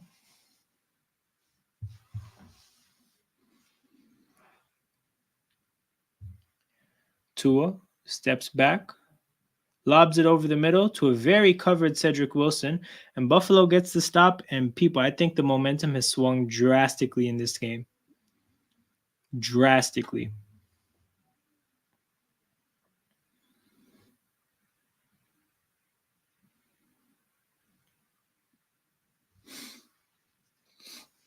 Cedric Wilson had very little chances of getting that ball. And that's a part of the Miami offense and all these offenses that run like this. Like when things can go bad for these offenses, it gets really ugly because the quarterback's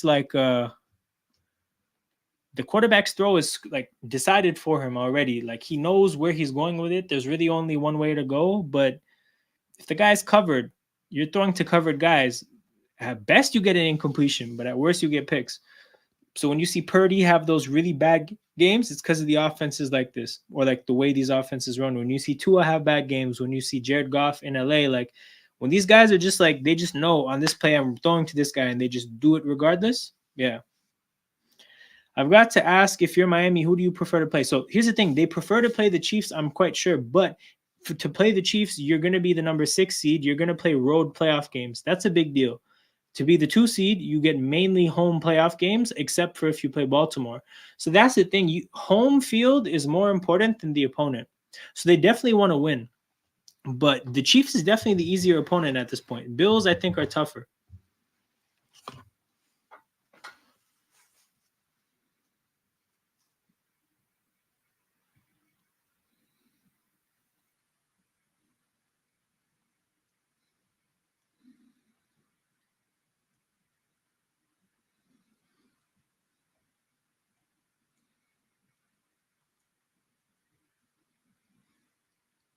James Cook runs left. Made something out of nothing, I think. Playoffs, Chiefs have insane black magic. Thing is, they do, but I think it's not enough this year. I think it's the black magic will get them from being kind of ass to like okay. I think they need a lot more black magic though. There's a guy named Van Denmark playing for Buffalo. Man, we're at some dire times for them. They've had crazy injury luck in this game. For them to get a win after turning it over basically 5 times with all these injuries would be something special. Hey, tell him again, Ahmed. Tell him again.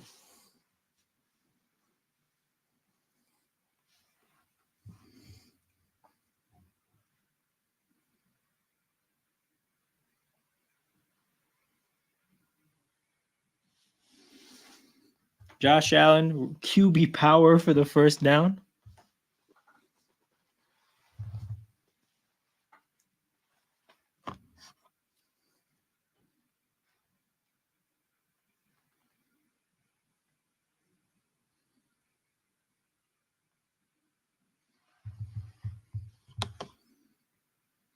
Josh Allen, deep ball to Kincaid, and it's there.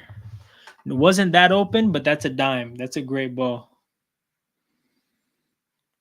Bro, that's a fact. It exists in the other football as well. I don't think Goodell wants a Ravens-Niners Super Bowl again.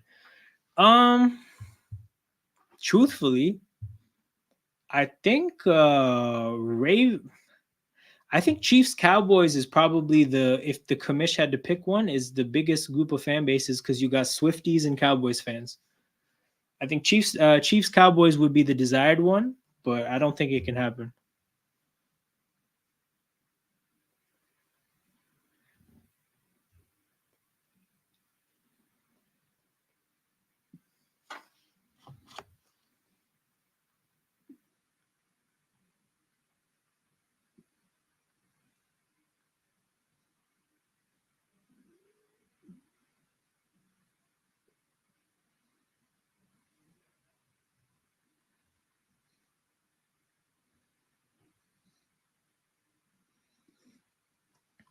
Oh yeah, it won't happen. It won't happen. But I'm just saying, if the commissioner had to pick, it would be that. But the Cowboys won't let it happen. The Cowboys are like the Knicks. It won't happen. Buffalo fakes the wide receiver screen. The attention to the screen opens up Khalil Shakir, and Buffalo's cooking. People, Buffalo's cooking something special. It's insane how lopsided this game would be if they didn't play make these idiotic mistakes. If they don't throw a pick in the end zone, if they don't give up the opportunity to get 3 points by throwing the ball to the 1 yard line at the end of the first half. If Josh Allen doesn't fumble, right? If worst case scenario, you get 13 points there, then this is about to be a 20-point game. I agree. I think this is Lamar's year. And I think he shows, by the way, that like the thing with Mahomes is we saw Mahomes play elite football, hell of a tackle again. Who's that guy? 29, awesome in the as a run defender. So yo, the way we saw Lamar, right? Oh, sorry, Mahomes. We've seen him play a very high level football, and he is like very good and has potential to be the GOAT, right? But this year we're seeing what happens when you like misuse him and put him in a bad offense with bad weapons, right? Um, Lamar, we've seen also like have his bad moments and have his really good moments. But I think this year kind of shortens the gap between Lamar and Mahomes. Mahomes is still better, but it kind of felt before this year that it was Mahomes and there's this big ocean and nobody in between. Lamar's closer to Mahomes than I think people would give him credit for, man. Lamar is really, really good. And Lamar, it's not like he still has the best weapons because, like, Mahomes had Hill and Kelsey, but I don't think people realize how good that is. Like we saw a generational talent with Hill and Kelsey. Lamar is doing what he did. He did what he did as an MVP with Mark Andrews and Scrubs. This year he's doing it with Zay Flowers, Isaiah Likely, and it's still nothing special. Um, bro, it's going to Hamlin. It's going to Hamlin. Like it's going to Hamlin, but the guy came back from death. He's going to get the award.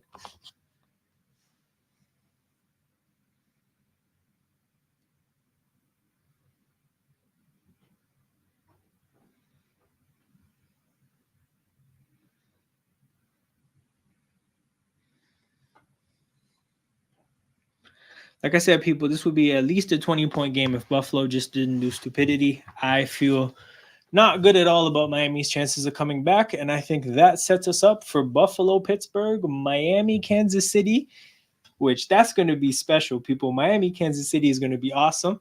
And what is it? What's the last one? Oh yeah, Cleveland, Houston. So yeah, Cleveland, Houston, mildly interested in. Bills, Steelers, not interested in at all. Dolphins, Chiefs, very interested in. On the other side, Eagles, Bucks, not interested in at all. Rams, Lions, very interested. And then Cowboys, Packers, mildly interested. So it's interesting. Like there's a pretty even split amongst the conferences. Like Rams, Lions, and Dolphins, Chiefs. Those are the big ones. And then I still like will enjoy Cowboys, Packers, and I actually think Cowboys, Packers is going to be a closer game than people think. By the way, whatever the spread is, I'm probably taking Green Bay against the spread, but Dallas winning. And yeah, and then Flacco against Stroud, bro. Flacco's old enough to be Stroud's dad. 100%.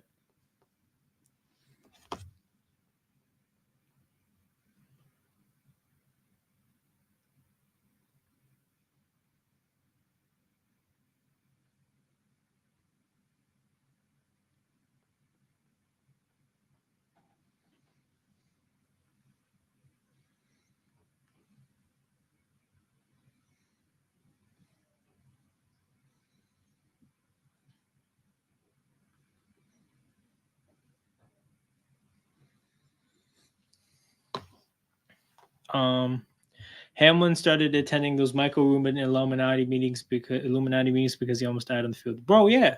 He got so much clout, understandably so, and like deservedly so, but like, bro, he doesn't even need football anymore. He's doing football for fun. Chiefs had the equivalent of the MSN attack. I actually like that. I like that comparison. It's similarly like a peak of flash and effectiveness. I like that a lot. Jordan Love, can you do something for me? Bro, yes. Can you do something for me?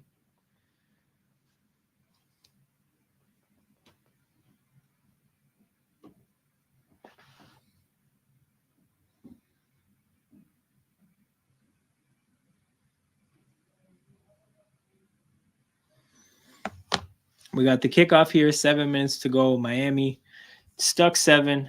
I don't feel good about their chances.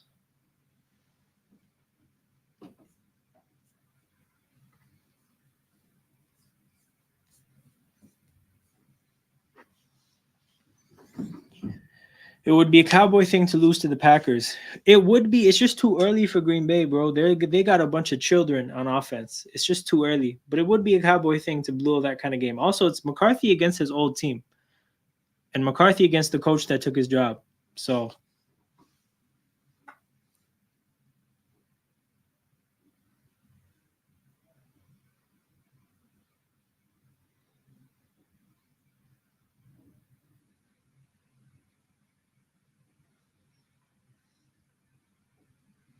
incompletion on first down.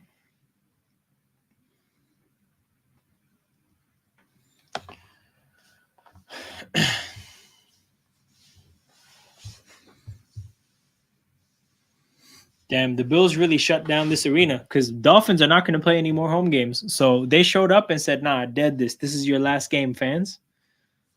If the Cowboys lose to the Packers, the whole team is gone. Facts, and we need Dak to get that next deal. That's what we need. Streets need that.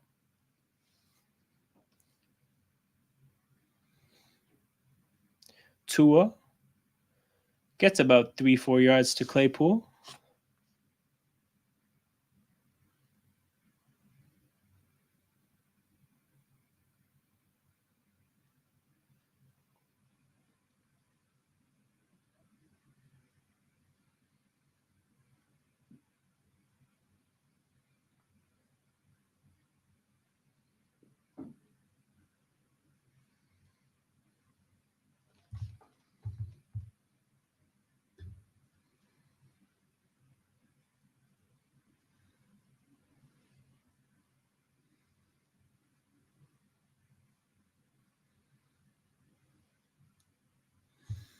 Another oh, that's out. Wait, did I trip out like that? 4th and 7, as there's an incompletion on third down. Okay, that wasn't 4th and 7 because I looked up and saw 4th and 7 and thought maybe I missed third down or like second down. But yo, yeah, Miami has to punt here with 6:22 to go. All right, Buffalo, ice this game. Time for me to go to bed. Ice this game.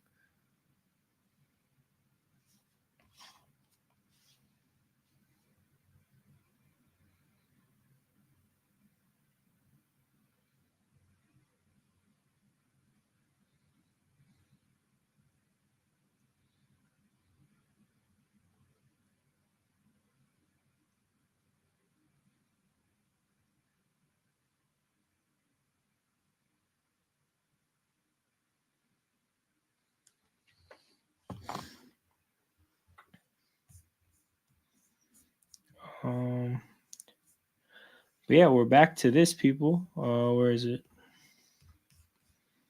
These are the matchups, and those are the results that I have for Wild Card Weekend. When the Eagles inevitably lose to the Bucks by a Baker game-winning drive, I'll be rooting for the Ravens and Lions. I'll be rooting for the Ravens and honestly the Rams if they're still alive, but if not, the Lions. So yeah, probably the winner of that game. Yo, what Cook just did to Baker or number 51, I think that's David Long. That was dirty. That was dirty. That was a hell of a move he put on him. Bro, he just froze. He just froze. That's cold.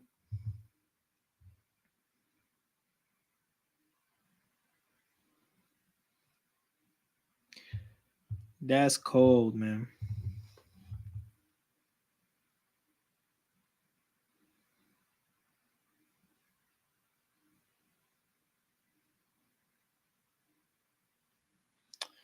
Second and 4.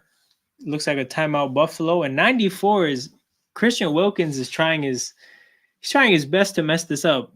A referee on a bad day is calling a 15-yard penalty on that. That is a random hit for no reason.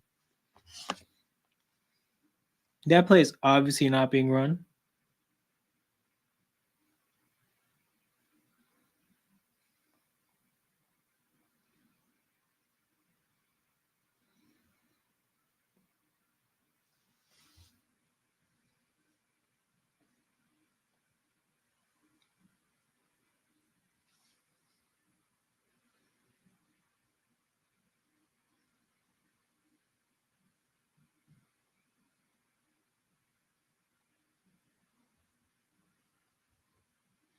We got Fangio at the podium. Is that the John Elway on steroids thing?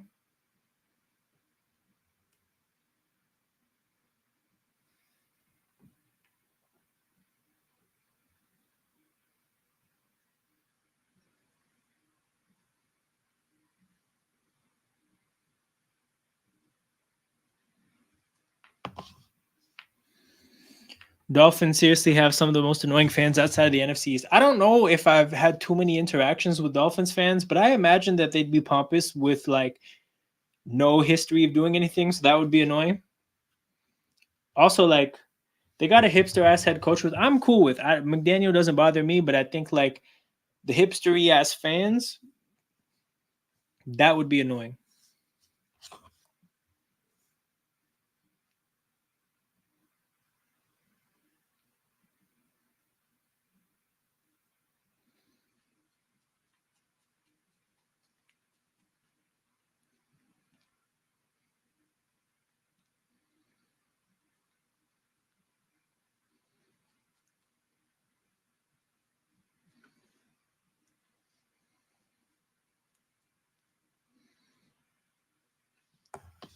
We got 3rd and 1. The Bills been sneaking.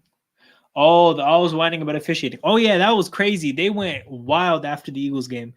Um, as if all the penalties weren't actually penalties, except for maybe like one of them. But yeah, they were wiling after that game.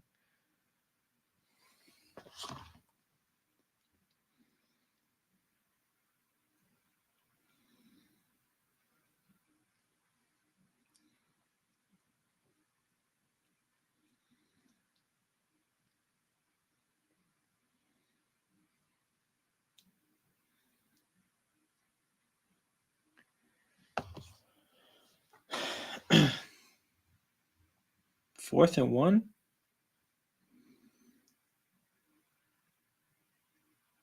Damn, the sneak finally didn't work. But yo, he reached the ball out. That's what I saw initially. I was like, nah, that's fine. He's not down. You can't blow it dead. They're going for it. I like it. I like it. This is that. Remember when the Eagles went for a 4th and 1 against the Dolphins on their own 29? It's that same energy. It's that same energy. Now, if this doesn't work, they're gonna cry. But I like it. I like it. You can get half a yard. It's a sneak. You're gonna be fine.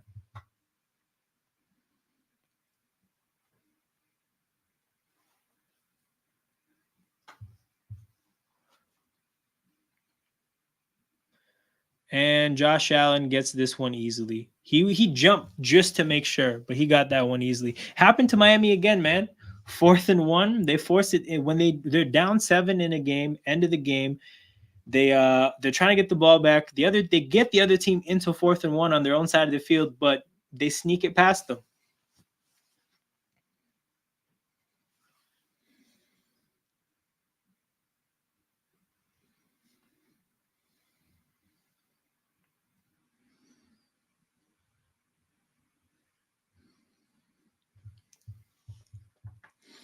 But Miami has 4 stoppages of the clock left.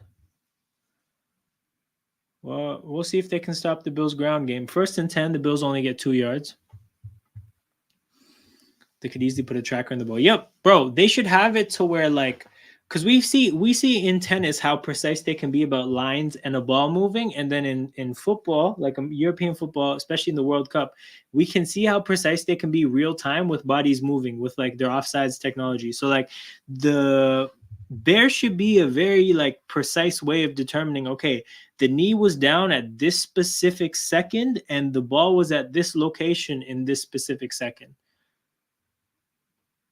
That should be cut and dry. But like, you know what it is with these sports? They have this weird thing about tradition that's just I don't know. I personally find it strange, but in the name of tradition, they'll stick to bullshit that doesn't necessarily have to be there.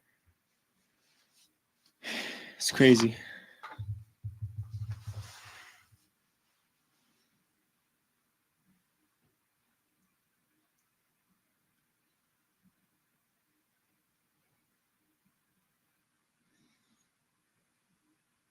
Play action, Josh Allen turns something into nothing, but stays in bounds. Probably gets about half a yard there.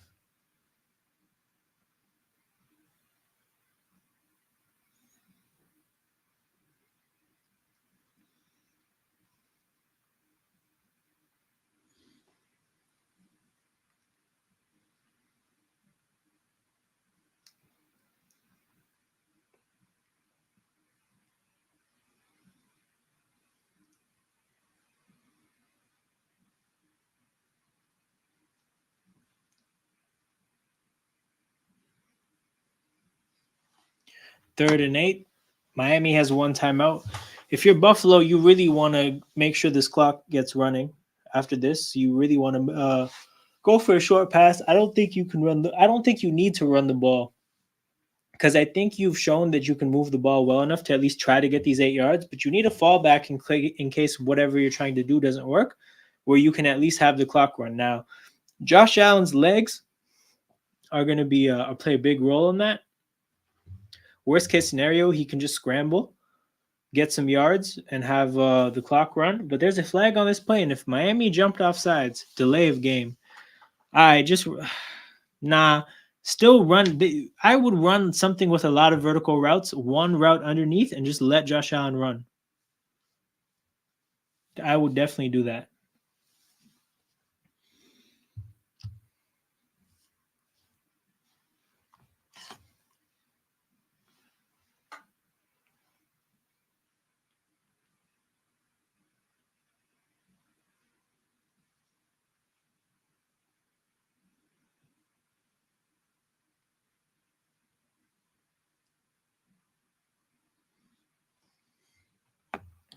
Whoa, he got it. He got it. Josh Allen with his legs. There's a flag on the play.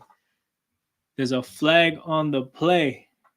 This is a big call here, but he's acting like it's not going to impact the outcome of this play.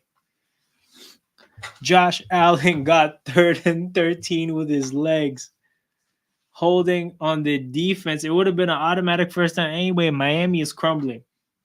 Miami handed the other team an automatic first down on 3rd and 13. Bro, they gave up, period, man. Automatic first down on a holding, plus you gave it to him with his legs.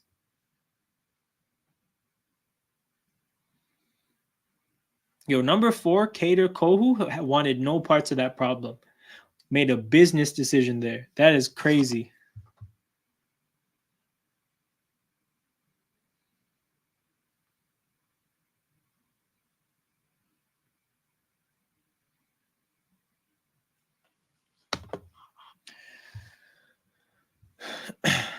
All right. I don't know why the clock stopped there. Miami didn't have to use a timeout, but Fournette on first down will put them in 2nd and long again. 2nd and 11. 3 minutes to go. Miami takes their final timeout.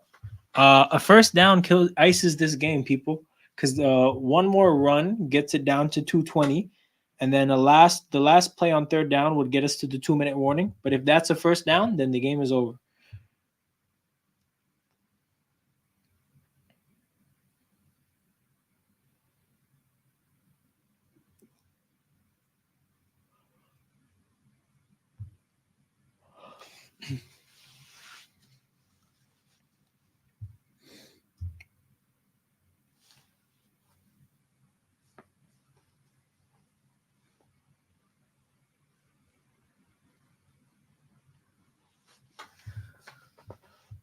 Tua looks a little bit despondent on the bench. I understand why. I would feel the same way.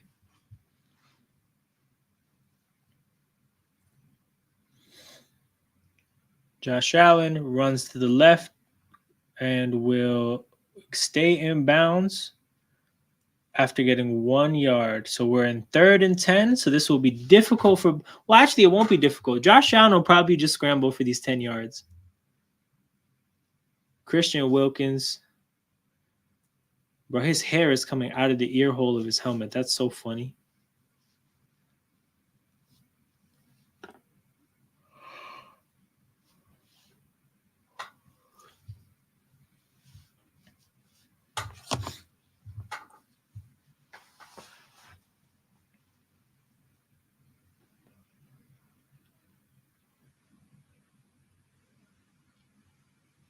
Khalil Shakir, 1 yard short. Bro, this is sneak territory.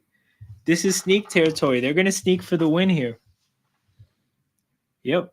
It's going to go down to the 2-minute warning. They're going to sneak the ball for 1 yard, and they're going to kill this game.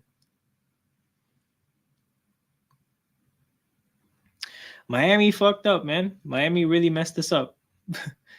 They got so many chances because of the Bills' turnovers and the Bills' mistakes, and they still couldn't take advantage. They gave up a 96-yard touchdown in a game like this. But what is Buffalo must have like 500 yards because they've moved the ball so much in this game.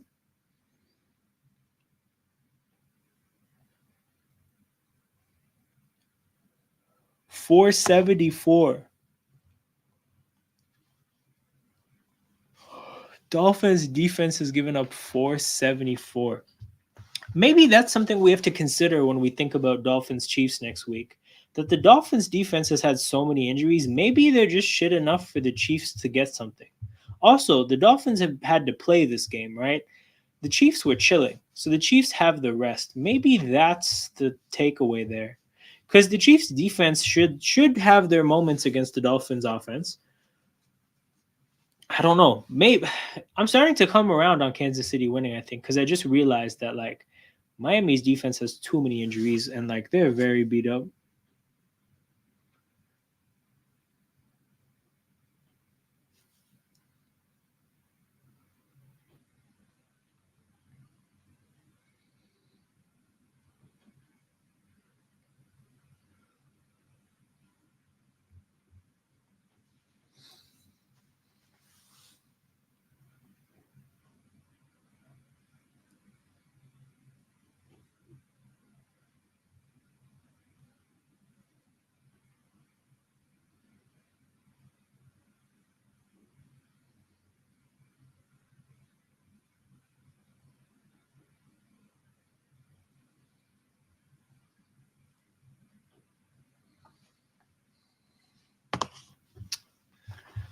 Well,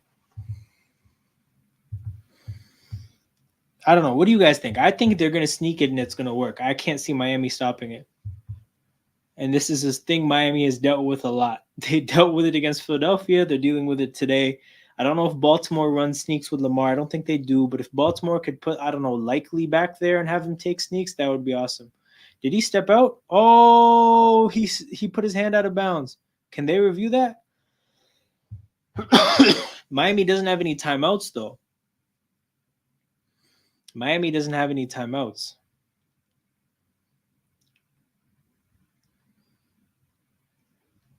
Damn, so they couldn't challenge it, and it was on the other side of the 2 minute warning. So, well, they're not running this wildcat shit.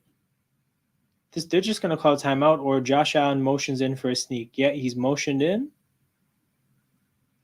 They're gonna call a timeout. They're gonna run a play. They're gonna run a play after this. I don't think they're gonna punt or kick a field. Wait, yeah, no, they're good. They're gonna take a timeout and run this play after that.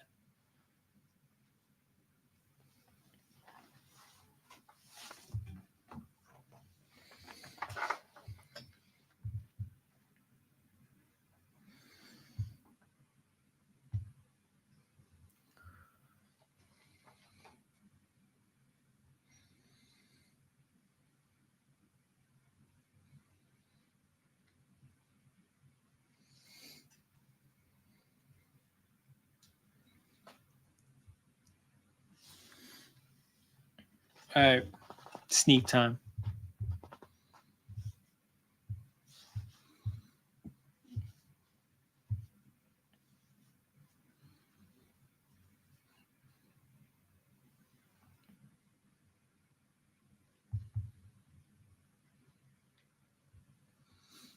Diggs on the bench.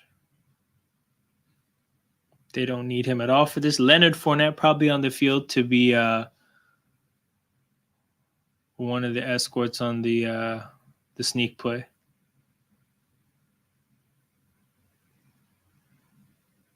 I'm gonna be honest with you. The fact that he didn't want to reach forward and fumble might be the reason he didn't get it.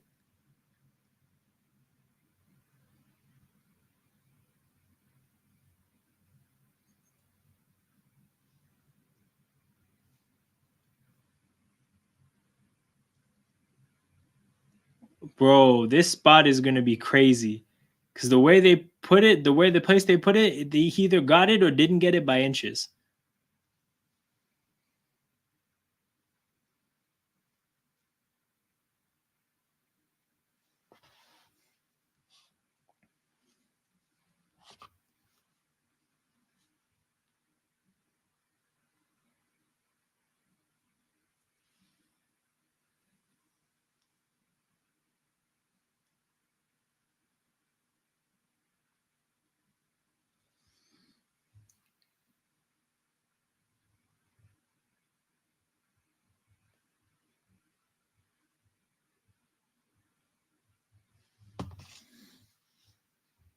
Bro, damn indeed. Damn indeed, bro. He got stood up. He got stood up. Bro, the thing is, you shouldn't jump. You should keep your feet on the ground and drive your legs. If you look at how the Eagles do it, the thing is, Hurts and the whole offensive line are all constantly driving their legs. Their feet are constantly stepping forward, and they're just doing it at the right angle with the right leverage to really like effectively move mass. But the point is like when you jump, you then have no power. And you have no like ability to continue driving. You have one moment of force, but if that's met, you're done. They eat that initial moment of force, it's over.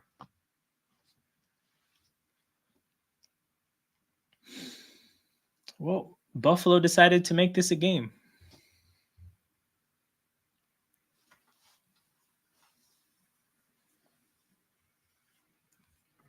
Dolphins need to waste some time.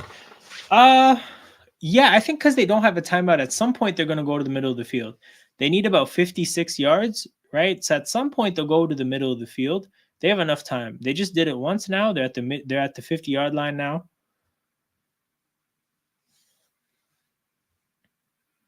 Oh, Joel, considering that Miami's been getting outplayed, they go for 2, right? Yeah, they're at home, but they've been getting outplayed. So as the team that's getting outplayed, you probably go for 2, I think. Oh, Tyreek hit him in the hands. Hit him in the hands, but there's a flag on the play, and Tyreek is pretty confident that it's on the Bills defender. Pass interference on Buffalo.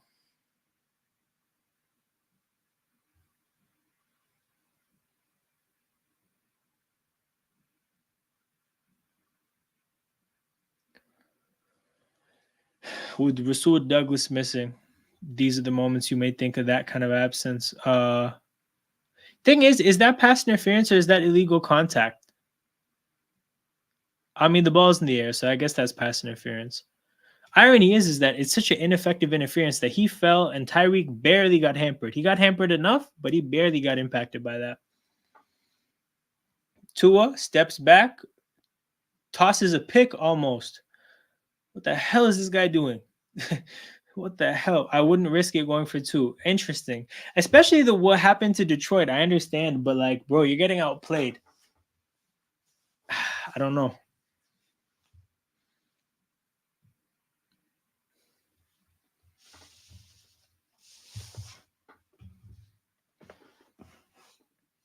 Taylor Rapp making a big play. Could have made an even bigger play catching that, but 2nd and 10. I can't believe they snuck the ball and couldn't get the win. I can't believe it. Tua, shot, that's a pick. Game over. Rapp makes another play. And he's hurt, and that is unfortunate because he just made a game-sealing play. But Rapp makes a huge play, and this game is over.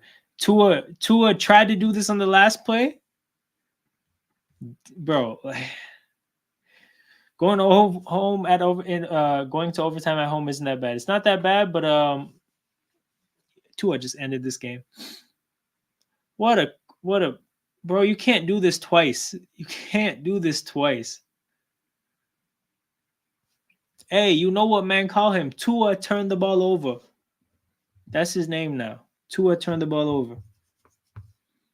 But with that said, people, we are 2 hours and 50 minutes into this stream. Major shout out to everybody that's watching this right now. The playoffs are set. The matchups you see on the screen are the matchups. Those are the predictions that I have as of right now. I'll probably do a preview stream at some point in the middle of the week, but that's that, people. Shout out to everybody that's tapped in, whether you're watching this live right now, if you catch this on replay, you're very appreciated. Either way, if you appreciate what I'm doing, make sure you hit that like button and subscribe to the channel. 2 very important forms of engagement for the growth of a YouTube channel. Remember, people, the content is free, but I accept payment in the form of engagement. That's what it is, people. What a forced throw. Facts. That throw was not there. Neither was the throw to Tyreek. Again, the mind is made up before the play. I'm throwing here. And when that's not there, this offense falls apart. Falls apart for sure, man. But yeah, tap in with us midweek. Fuck midweek. Tomorrow, people, Michigan against Washington, the college football final. I'm gonna do a live stream for the whole game and also start to talk about the draft and like how things are looking. That's what we're gonna do. So tap in for that, people. We're gonna make it happen. Shout out to you guys. See you tomorrow.